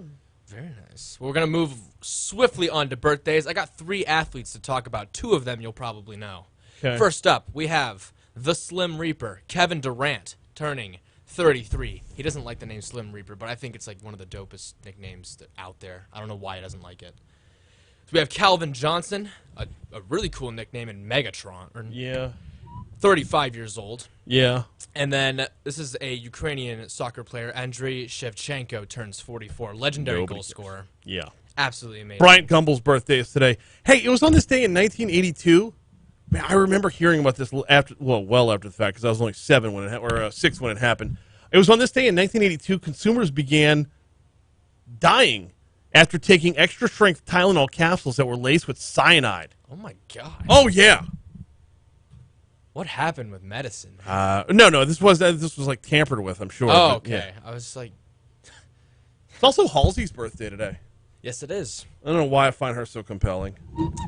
See, I figured you wouldn't have known her, so I just left it off. But I know Halsey. That'll bring us to the deaths. We have Tony Curtis, who passed away on this day in 2010. Oh. We have Henry Ford passing away on this day in 1987. And comedian Greg Giraldo, 2010. No. Wow. Yeah. Greg Giraldo's been dead for 11 years? Mm-hmm. That's crazy. So old.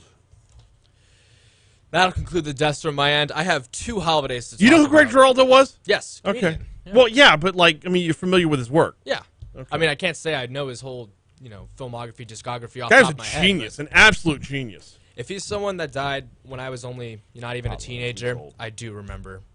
He was still good enough for that. Go look him up in a lot of the Comedy Central roasts. There used to be a show on Comedy Central called Tough Crowd with Colin Quinn. He squared off with Dennis Leary one time, and it was just epic. It was so good. Guy was an absolute genius. I'll have to look that up after the show. I have 2 holidays to discuss that kind of go hand in hand. First up, we have National Coffee Day. All right, then. And National Starbucks Day. Who knew a company would have their own holiday? Well, they're a coffee company. I'm guessing they're piggybacking off of that. Yeah, but apparently mainstream media has accepted that it's National Starbucks Day. Is it weird that I went over to a Red Bull on National Coffee Day? I was kind of puzzled the fact that you brought a Red Bull in today. Usually you have Had to mix it up. Had to mix it up. But I've you been mixed slow it going up all on- week long. You're being the Grinch on coffee day, man. Not at all. Well, you know, whatever. That's going to conclude it for me on this day in history. All right, we are way late for a break. Daniel Erspamer from the Pelican Institute joins us next. Hey, Daniel. Hey, it's Brian. Sorry, we were still in a segment. We ran super long there. Okay. I cannot find, I don't know if it was set up via email or text for this interview. So are we talking about what's going on in D.C. or are we talking about something local?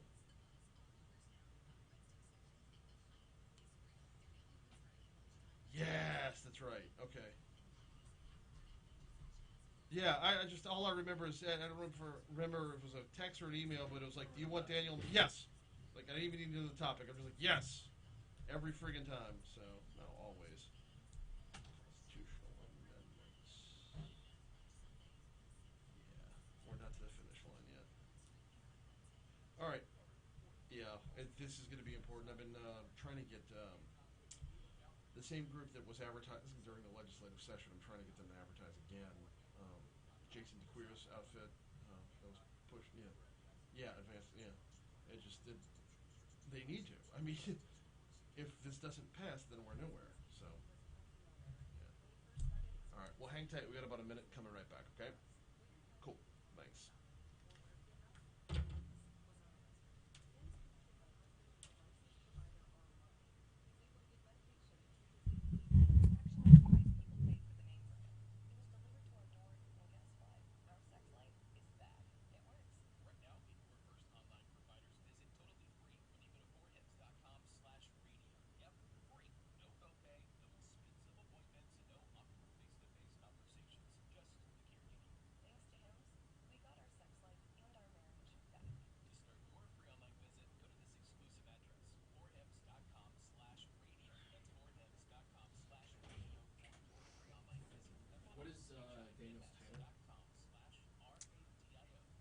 He's either the president or the executive director of the Pelican Institute.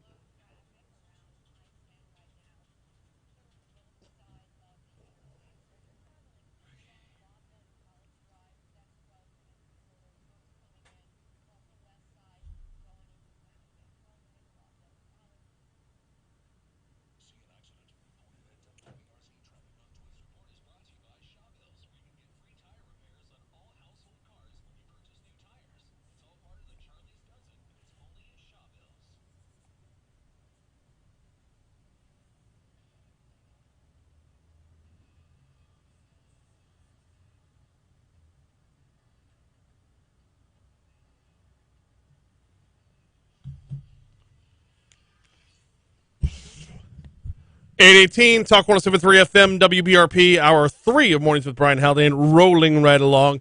So we've had a lot of focus on Washington, D.C. this morning. We've had a lot of focus on COVID this morning. It is now time to shift our focus to what's to come this fall when we head into the voting place, when it's time for our fall elections. And yes, it is 2021, which means it's an off year for candidates, but there are a few constitutional amendments that are going to be on the ballot that a lot of hard work was done with the legislative session to get them on the ballot. They are not to the finish line yet. They are not a matter of law yet. We all get the chance to vote for them.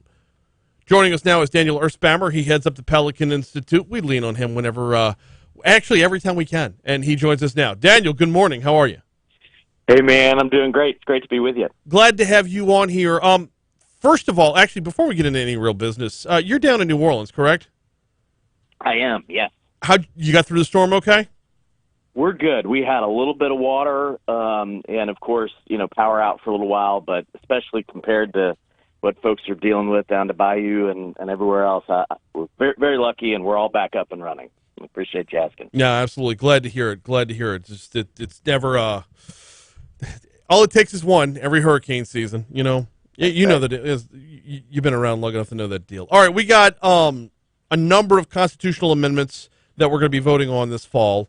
Let's just run through them one by one, because the first one that's coming out is probably the most important one on the ballot, and that is streamlining sales tax collections, making them centralized to where everything's funneled through one one area instead of going parish by parish like we have in the past. Yeah, that's right. There's the theme you and I have talked about for years, complexity in the tax code. Whenever there's complexity, that means we're paying more than we need to, not only in taxes, but to comply with the tax, to figure out how to pay it. And so if you're a retailer, you're selling things in Louisiana, you're having to pay 100 different local tax rates and remitting to 58 different local tax collectors. So this is a really complex thing. We hear from out-of-state retailers in particular all the time that they're just not interested in selling in Louisiana. So this hurts consumers, it hurts taxpayers, and it's just far more complicated. We're one of only a handful of states, I think 2, that still do this in an arcane way, and so voters have the chance to vote yes on Constitutional Amendment 1 to streamline that collection, to create a single commission to oversee those collections and figure out how to really get this thing humming. This is one that has kind of it's stuck in the back of my mind to be it's worrisome to me, simply because the level of opposition in the state capitol, I don't feel like it wasn't at the fever pitch that I was expecting, and here's why. When you're turning over from, I believe you said 58 different taxing districts throughout the state, yep, handing those all over to one district means giving up control. And and oftentimes it's the sheriff that's in charge of collecting the taxes locally. If you're a sheriff, I don't know that you like giving up control. So have we seen the last of the fights against this in the legislature? Or as we get closer to Election Day, are we going to see a bunch of sheriffs waking up one day saying, whoa, I want to hang on to my money?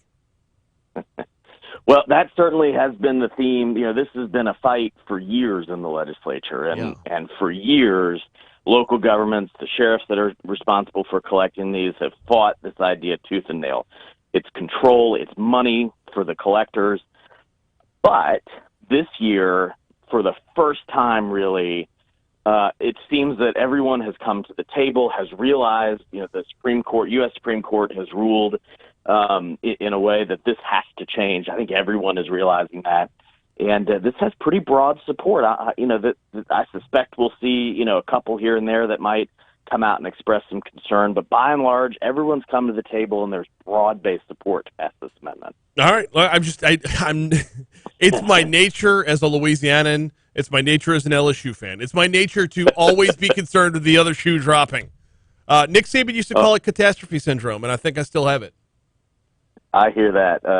Until the polls are closed and the votes are counted, I certainly won't be too optimistic. But I think if people go out and vote, that's the biggest thing here. Is there's not a whole lot on the ballot, so you got to mark your calendar for November 13th and make sure you get out there and vote. Let's pause right there and shift over to that, because we'll get to the other constitutional amendments in just a second. But I do want to address that. You're not voting for president. You're not voting for Senate. You're not voting for Congress. You're not even voting for your local mayor at this point. It's the Constitution. I mean, there might be some, where you had someone retire or pass away or get indicted, whatever. There might be something local on the ballot, but there's nothing that's top of ticket on this. How hard is it from the Pelican Institute standpoint to garner up a level of excitement, a level of a sense of urgency to get people out there to vote on constitutional amendments? Oh, it's incredibly hard, Brian. We're expecting very low turnout, perhaps historically low turnout, and it's really a shame in a lot of ways, because these are really complex issues. These have been debated for years in many cases, all of these amendments, particularly the 2 related to taxes. And they're hard for folks to wrap their heads around because they're complex, because our tax code is so daggum complex. So it's going to be a low turnout, and that's why we have to just continue to bang this drum and make sure people remember these are really important issues that have a big impact on the future of Louisiana and whether we can bring jobs and opportunity back. So we have a high level of urgency for sure, and just encourage all your listeners to mark that on their calendar and tell their friends and neighbors. This is a big one, even though there's no sort of marquee top of ticket stuff. Absolutely. Daniel Erspamer with the Pelican Institute is our guest. Proposed amendment number 2 would lower the maximum allowable rate of individual income tax and authorize the legislature to provide by law for a deduction for federal income taxes paid. Is this one of those ones that's written backwards? This is a really important one, and that language does explain the core of the amendment well. But there's some legislation attached to this that make it even more important and expand the urgency of it. Here's the basics. Right now, our individual tax rates those brackets are in our Constitution. You know, Brian, we've talked for a while about the struggles with our state constitution on a broad level.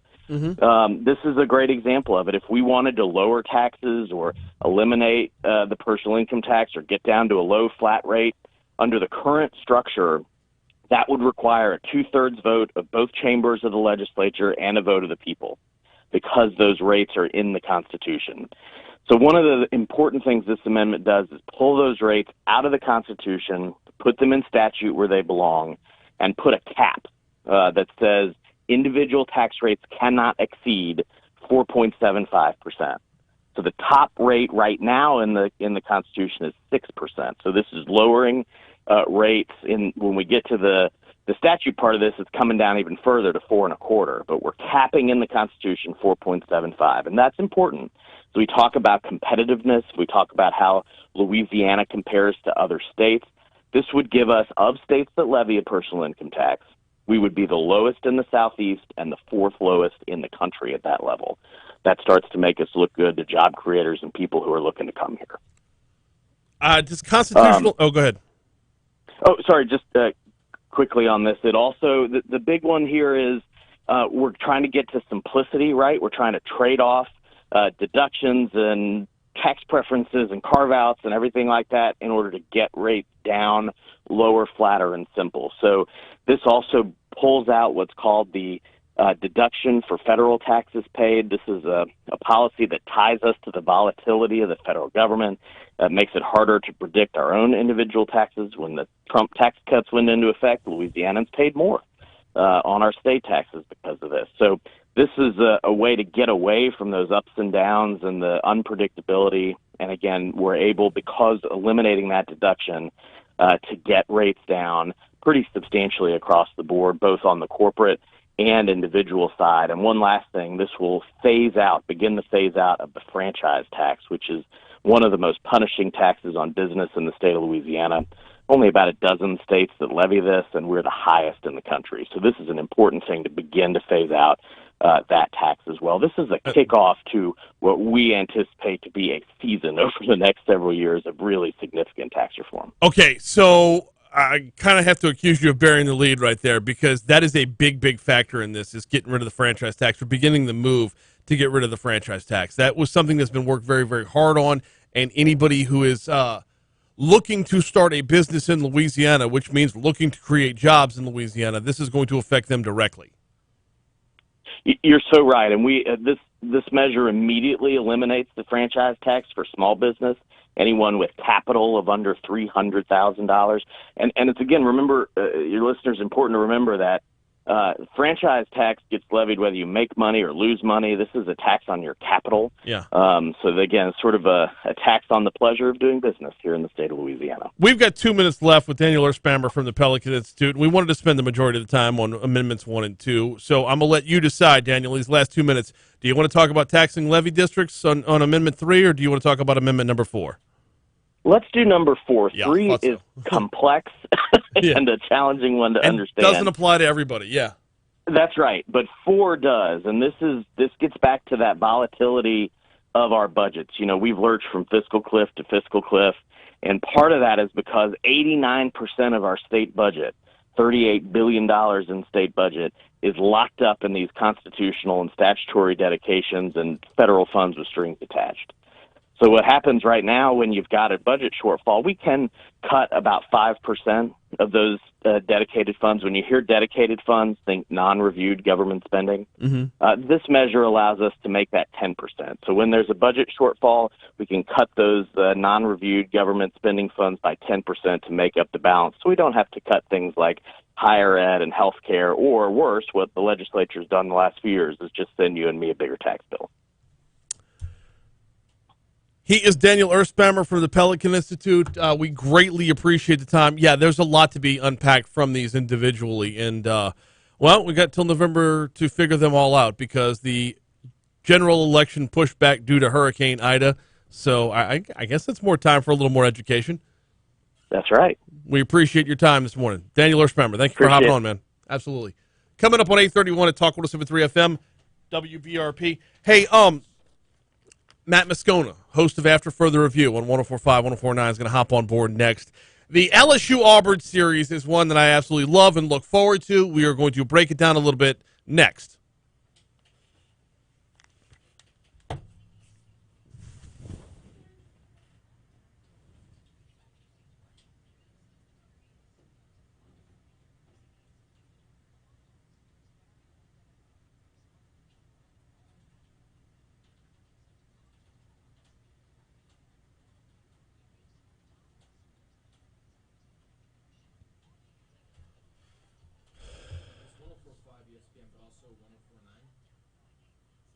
Yeah, just put 104.5 is cool.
Yeah.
Here, kill my mic. Let me give you Moscona's phone number. I don't know if he's in the building yet or not.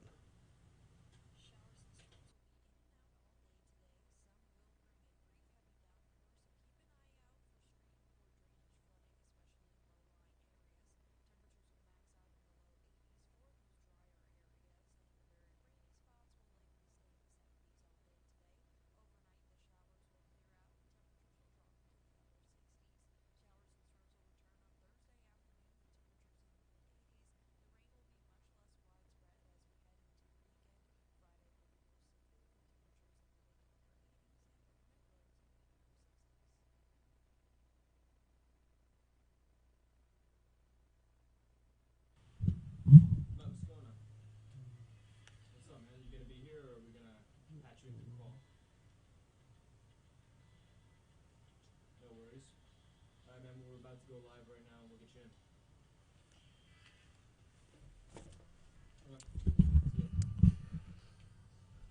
in. 8:37, Talk 107.3 FM, WBRP, Hour 3 in Mornings with Brian Haldane, rolling right along. Thanks again to Daniel Erspamer for breaking down constitutional amendments. Heavy, right? Very, very heavy. And yeah, he totally buried the lead on that second one. But nonetheless, election's not until November. We got plenty of time to learn more about them. What we do not have plenty of time for is getting ready for the LSU-Auburn game, although we have an extra hour, to say the least, with kickoff not till 8 p.m. on Saturday. I love the LSU-Auburn game, probably more so than any other game during the year, because there is no other game that comes out with a name or legend or lore more often than the LSU-Auburn game. Joining us now to talk about that is the host of After Further Review with Matt Moscona. Matt Moscona, what's happening, brother? I'm not breaking down constitutional amendments. I'm doing way more important things, like talking about football and getting ready for LSU-Auburn. I mean, centralized sales tax collection, Troy Twilley's interception. I mean, come on, bring back the magic. White jerseys. Troy Twilley, 12-6, 1995. Let's roll. Interestingly, let's start right there, actually, because Auburn's quarterback in that game was one Patrick Nix. His son might be starting this weekend. Who are we going to see at quarterback for Auburn this week? Probably both guys, but I do think Bo Nix will start. So it's hard to imagine a guy that's a 3-year starter in Bo Nix having a bad outing, getting pulled, backup comes in, leads the comeback, and then the backup starts. It just doesn't usually go that way, but I think what happens generally is, since you've opened that door, the starter just has a shorter leash. So I think Bo Nix will start against LSU. This isn't confirmed yet, but I think Bo Nix will start. And if he runs into any trouble, I think that they have no problem putting Finley in. And if Finley goes in and plays well, then I think it is his job from there. But I do think Nix will start. From LSU standpoint, what are we looking at this weekend? We keep dancing around with this idea of John Emery possibly coming back. We keep seeing improvements in the pass game every single week as well. So how's LSU looking heading into the Auburn game? Well, if you're talking about offensively, I mean, I think we kind of know what LSU is. They're a team that is just really struggling on the offensive line, and so it's been tough to get anything generated in the running game. Tigers are averaging just about 80 yards rushing a game. It's very atypical for an LSU team, and Auburn is sort of the counter of that. Auburn's averaging over 250 yards rushing a game. It's one of the best in the country. So really for LSU this week, it's more, okay, defensive front seven, can you stop the run and make Bo Nix or TJ Finley beat you throwing the football? Because you'd feel much better if Derek Stingley were playing, even if he's not. You feel good about Elias Ricks and Dwight McGlothern and LSU's cornerbacks against the Auburn receivers.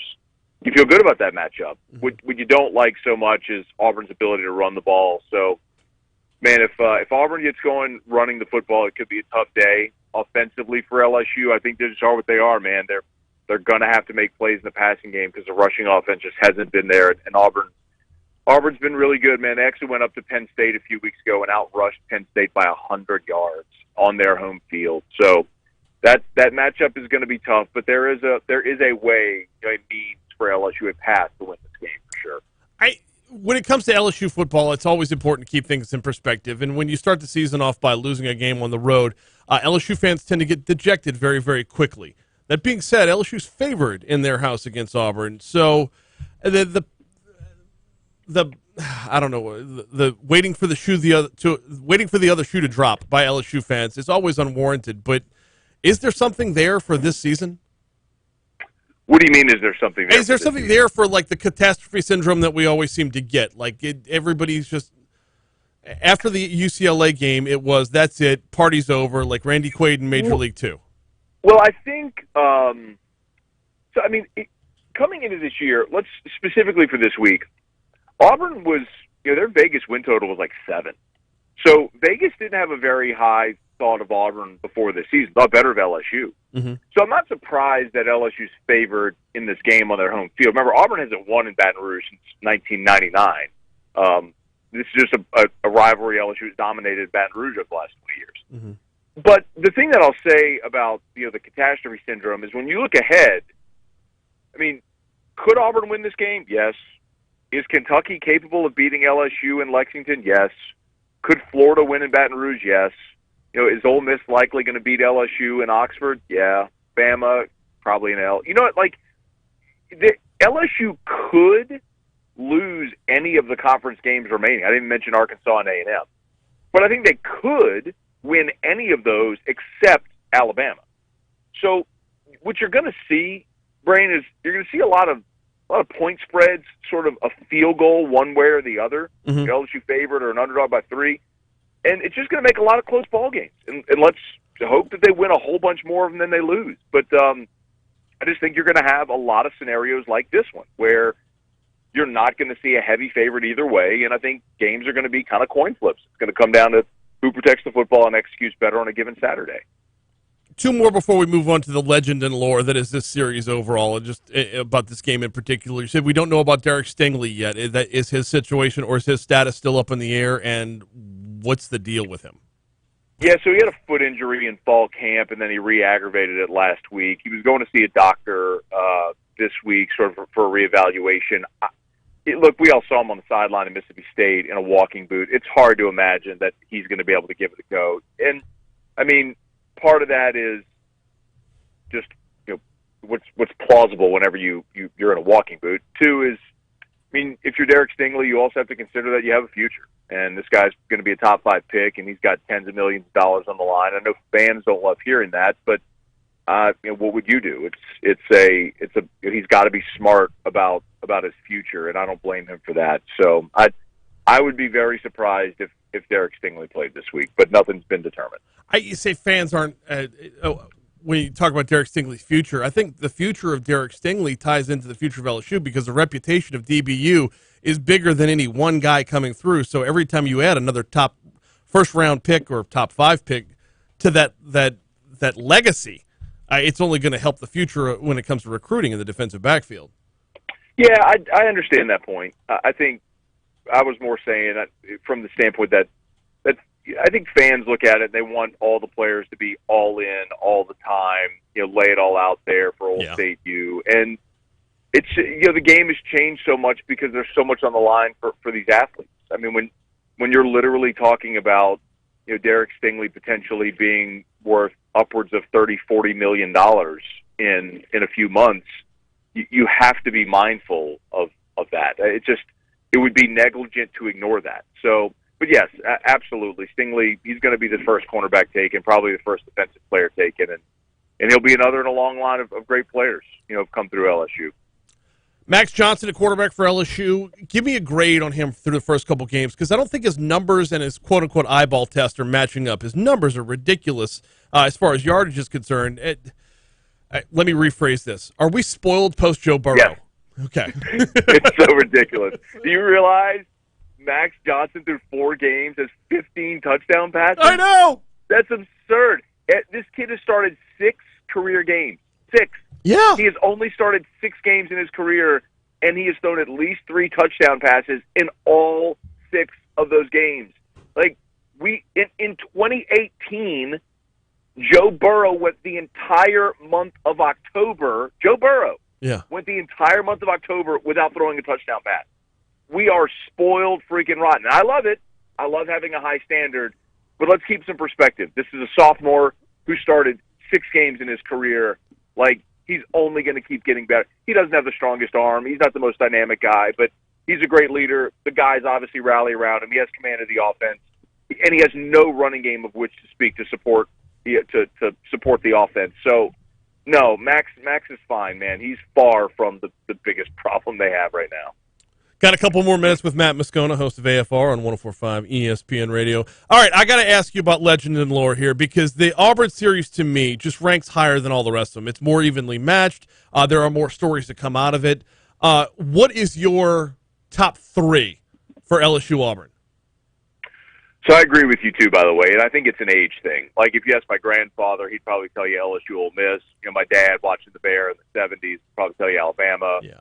You know, younger kids, maybe the Florida rivalry Hester. from the aughts. But, right, Hester.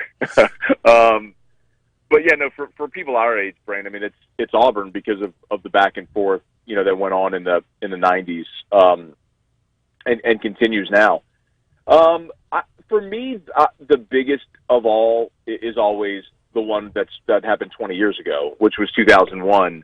It was the game that was moved from the week of September the 11th after the attacks to December. Yeah. And that game, when LSU won it, it was a de facto SEC West championship game, and that was when LSU punched its ticket to Atlanta for the first time ever. And it's so hard to think of it in context, but man, until then, Atlanta felt like forbidden fruit. It just felt like LSU could never get there because of where the program was. And when you finally broke through in 2001, it really opened the floodgates for what we've seen over the last 20 years. What a great night in Tiger Stadium, man. You know, I mean, that was 2 years after the cigar game. And, yeah. You know, I stormed the field, smoked a cigar at midfield, and Brain, I still have a chunk of dirt from the eye of the tiger in a jar in my office at home. I mean, that one for me is always just above the rest. Yeah, the 2001 is up there because it was Auburn's first trip back after the cigars. And it really did put a statement on where the program was going to head over the next, now 20 years since. Yeah. What else you got on your list? Bring back the Magic 12-6, and then I would probably throw Flynn to Bird in 07 because that season, obviously, the way that it went was any misstep there, and you don't win a national championship. I mean, it was already improbable as it was, 2 losses, but Flynn to Bird was just incredible. There's so much, man. John Vaughn missing those field goals in 05, the penalty in 06. You could just run through the gamut of all of them. Even Jarrett Lee leading the comeback and at Auburn in 2008. I mean, it's an amazing series, man. I Cecil Collins, running without a shoe. I love this rivalry, man, for so many reasons. Yeah, and you have exactly. Add the barn burner, add the earthquake, add what was the one? Didn't we have one where was it Ronnie Prue jumped over on a extra point? It was 2004. It was the leaping penalty. It was the only time. It was a 1-year penalty. It was the only time it was called. And LSU lost at Auburn 10-9.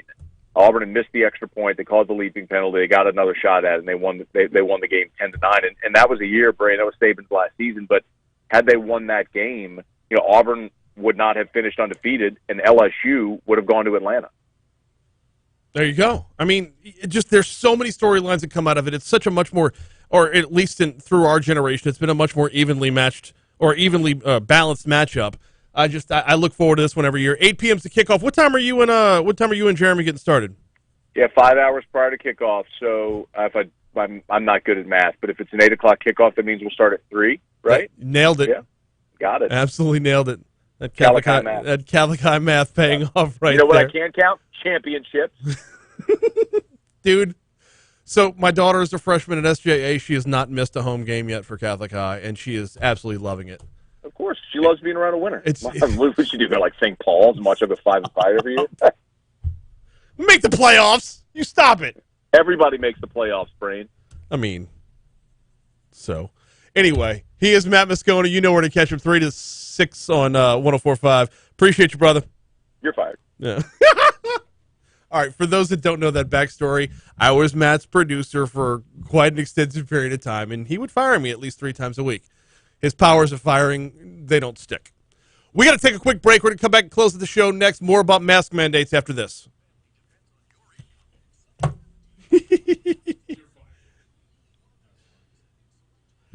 So, yes, that was a long-running bit. Yeah, like if I'd made a mistake, brain, you're fired. If I didn't make a mistake, if somebody else makes a mistake, I'd get fired for it.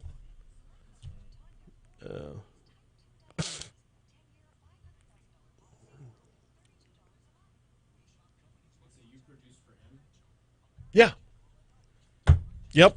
And I would absolutely, yeah. It's So I was doing that for 2 years, ish, and then moved over to this gig, and then when we had to let a bunch of people go from COVID, I went back to doing that along with doing this gig, which makes for a really long day.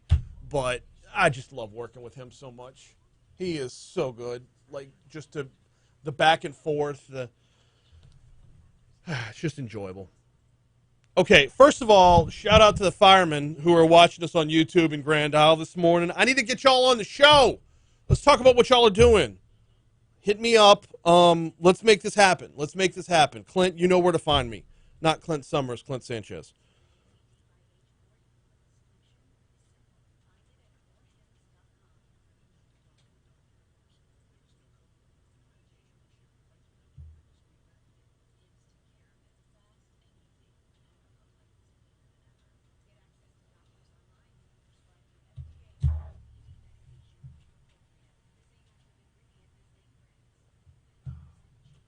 Start to clean up. Oh, by the way, straight up 9 o'clock, Matt's going to interview TJ Finley in here, so he's going to need the phone. And so if you can step away for a minute and come back after he's done. Oh, good. I just did That's news, so okay.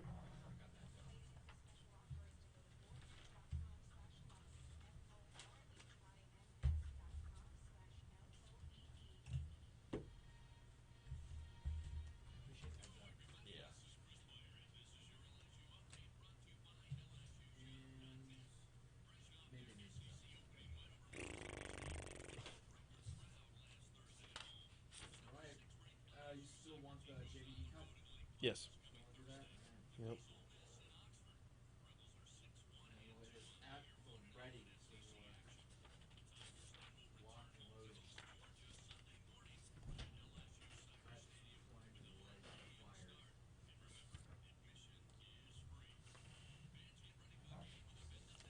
All right. All this can be thrown away.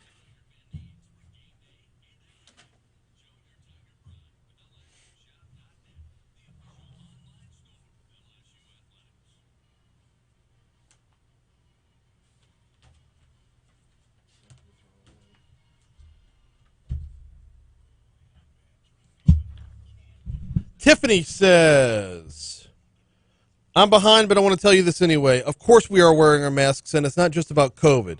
But the look of complete disgust that we get from people is disturbing. I don't... Look of disgust for wearing a mask?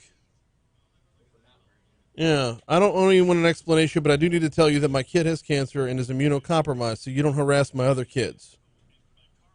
Well, so that's a bigger story as well, Tiffany, is that if you're wearing a mask or not, let's love one another, for crying out loud. And, oh, by the way, the number of people who aren't wearing masks anymore continues to grow. I don't think I've gotten any looks of disgust for wearing mine. I haven't.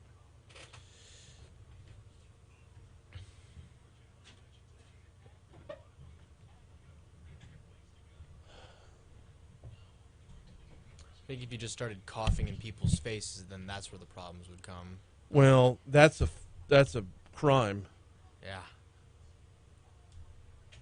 I don't know. I remember seeing videos early pandemic, like before lockdown, like some horrible people. I don't believe videos anymore. It's...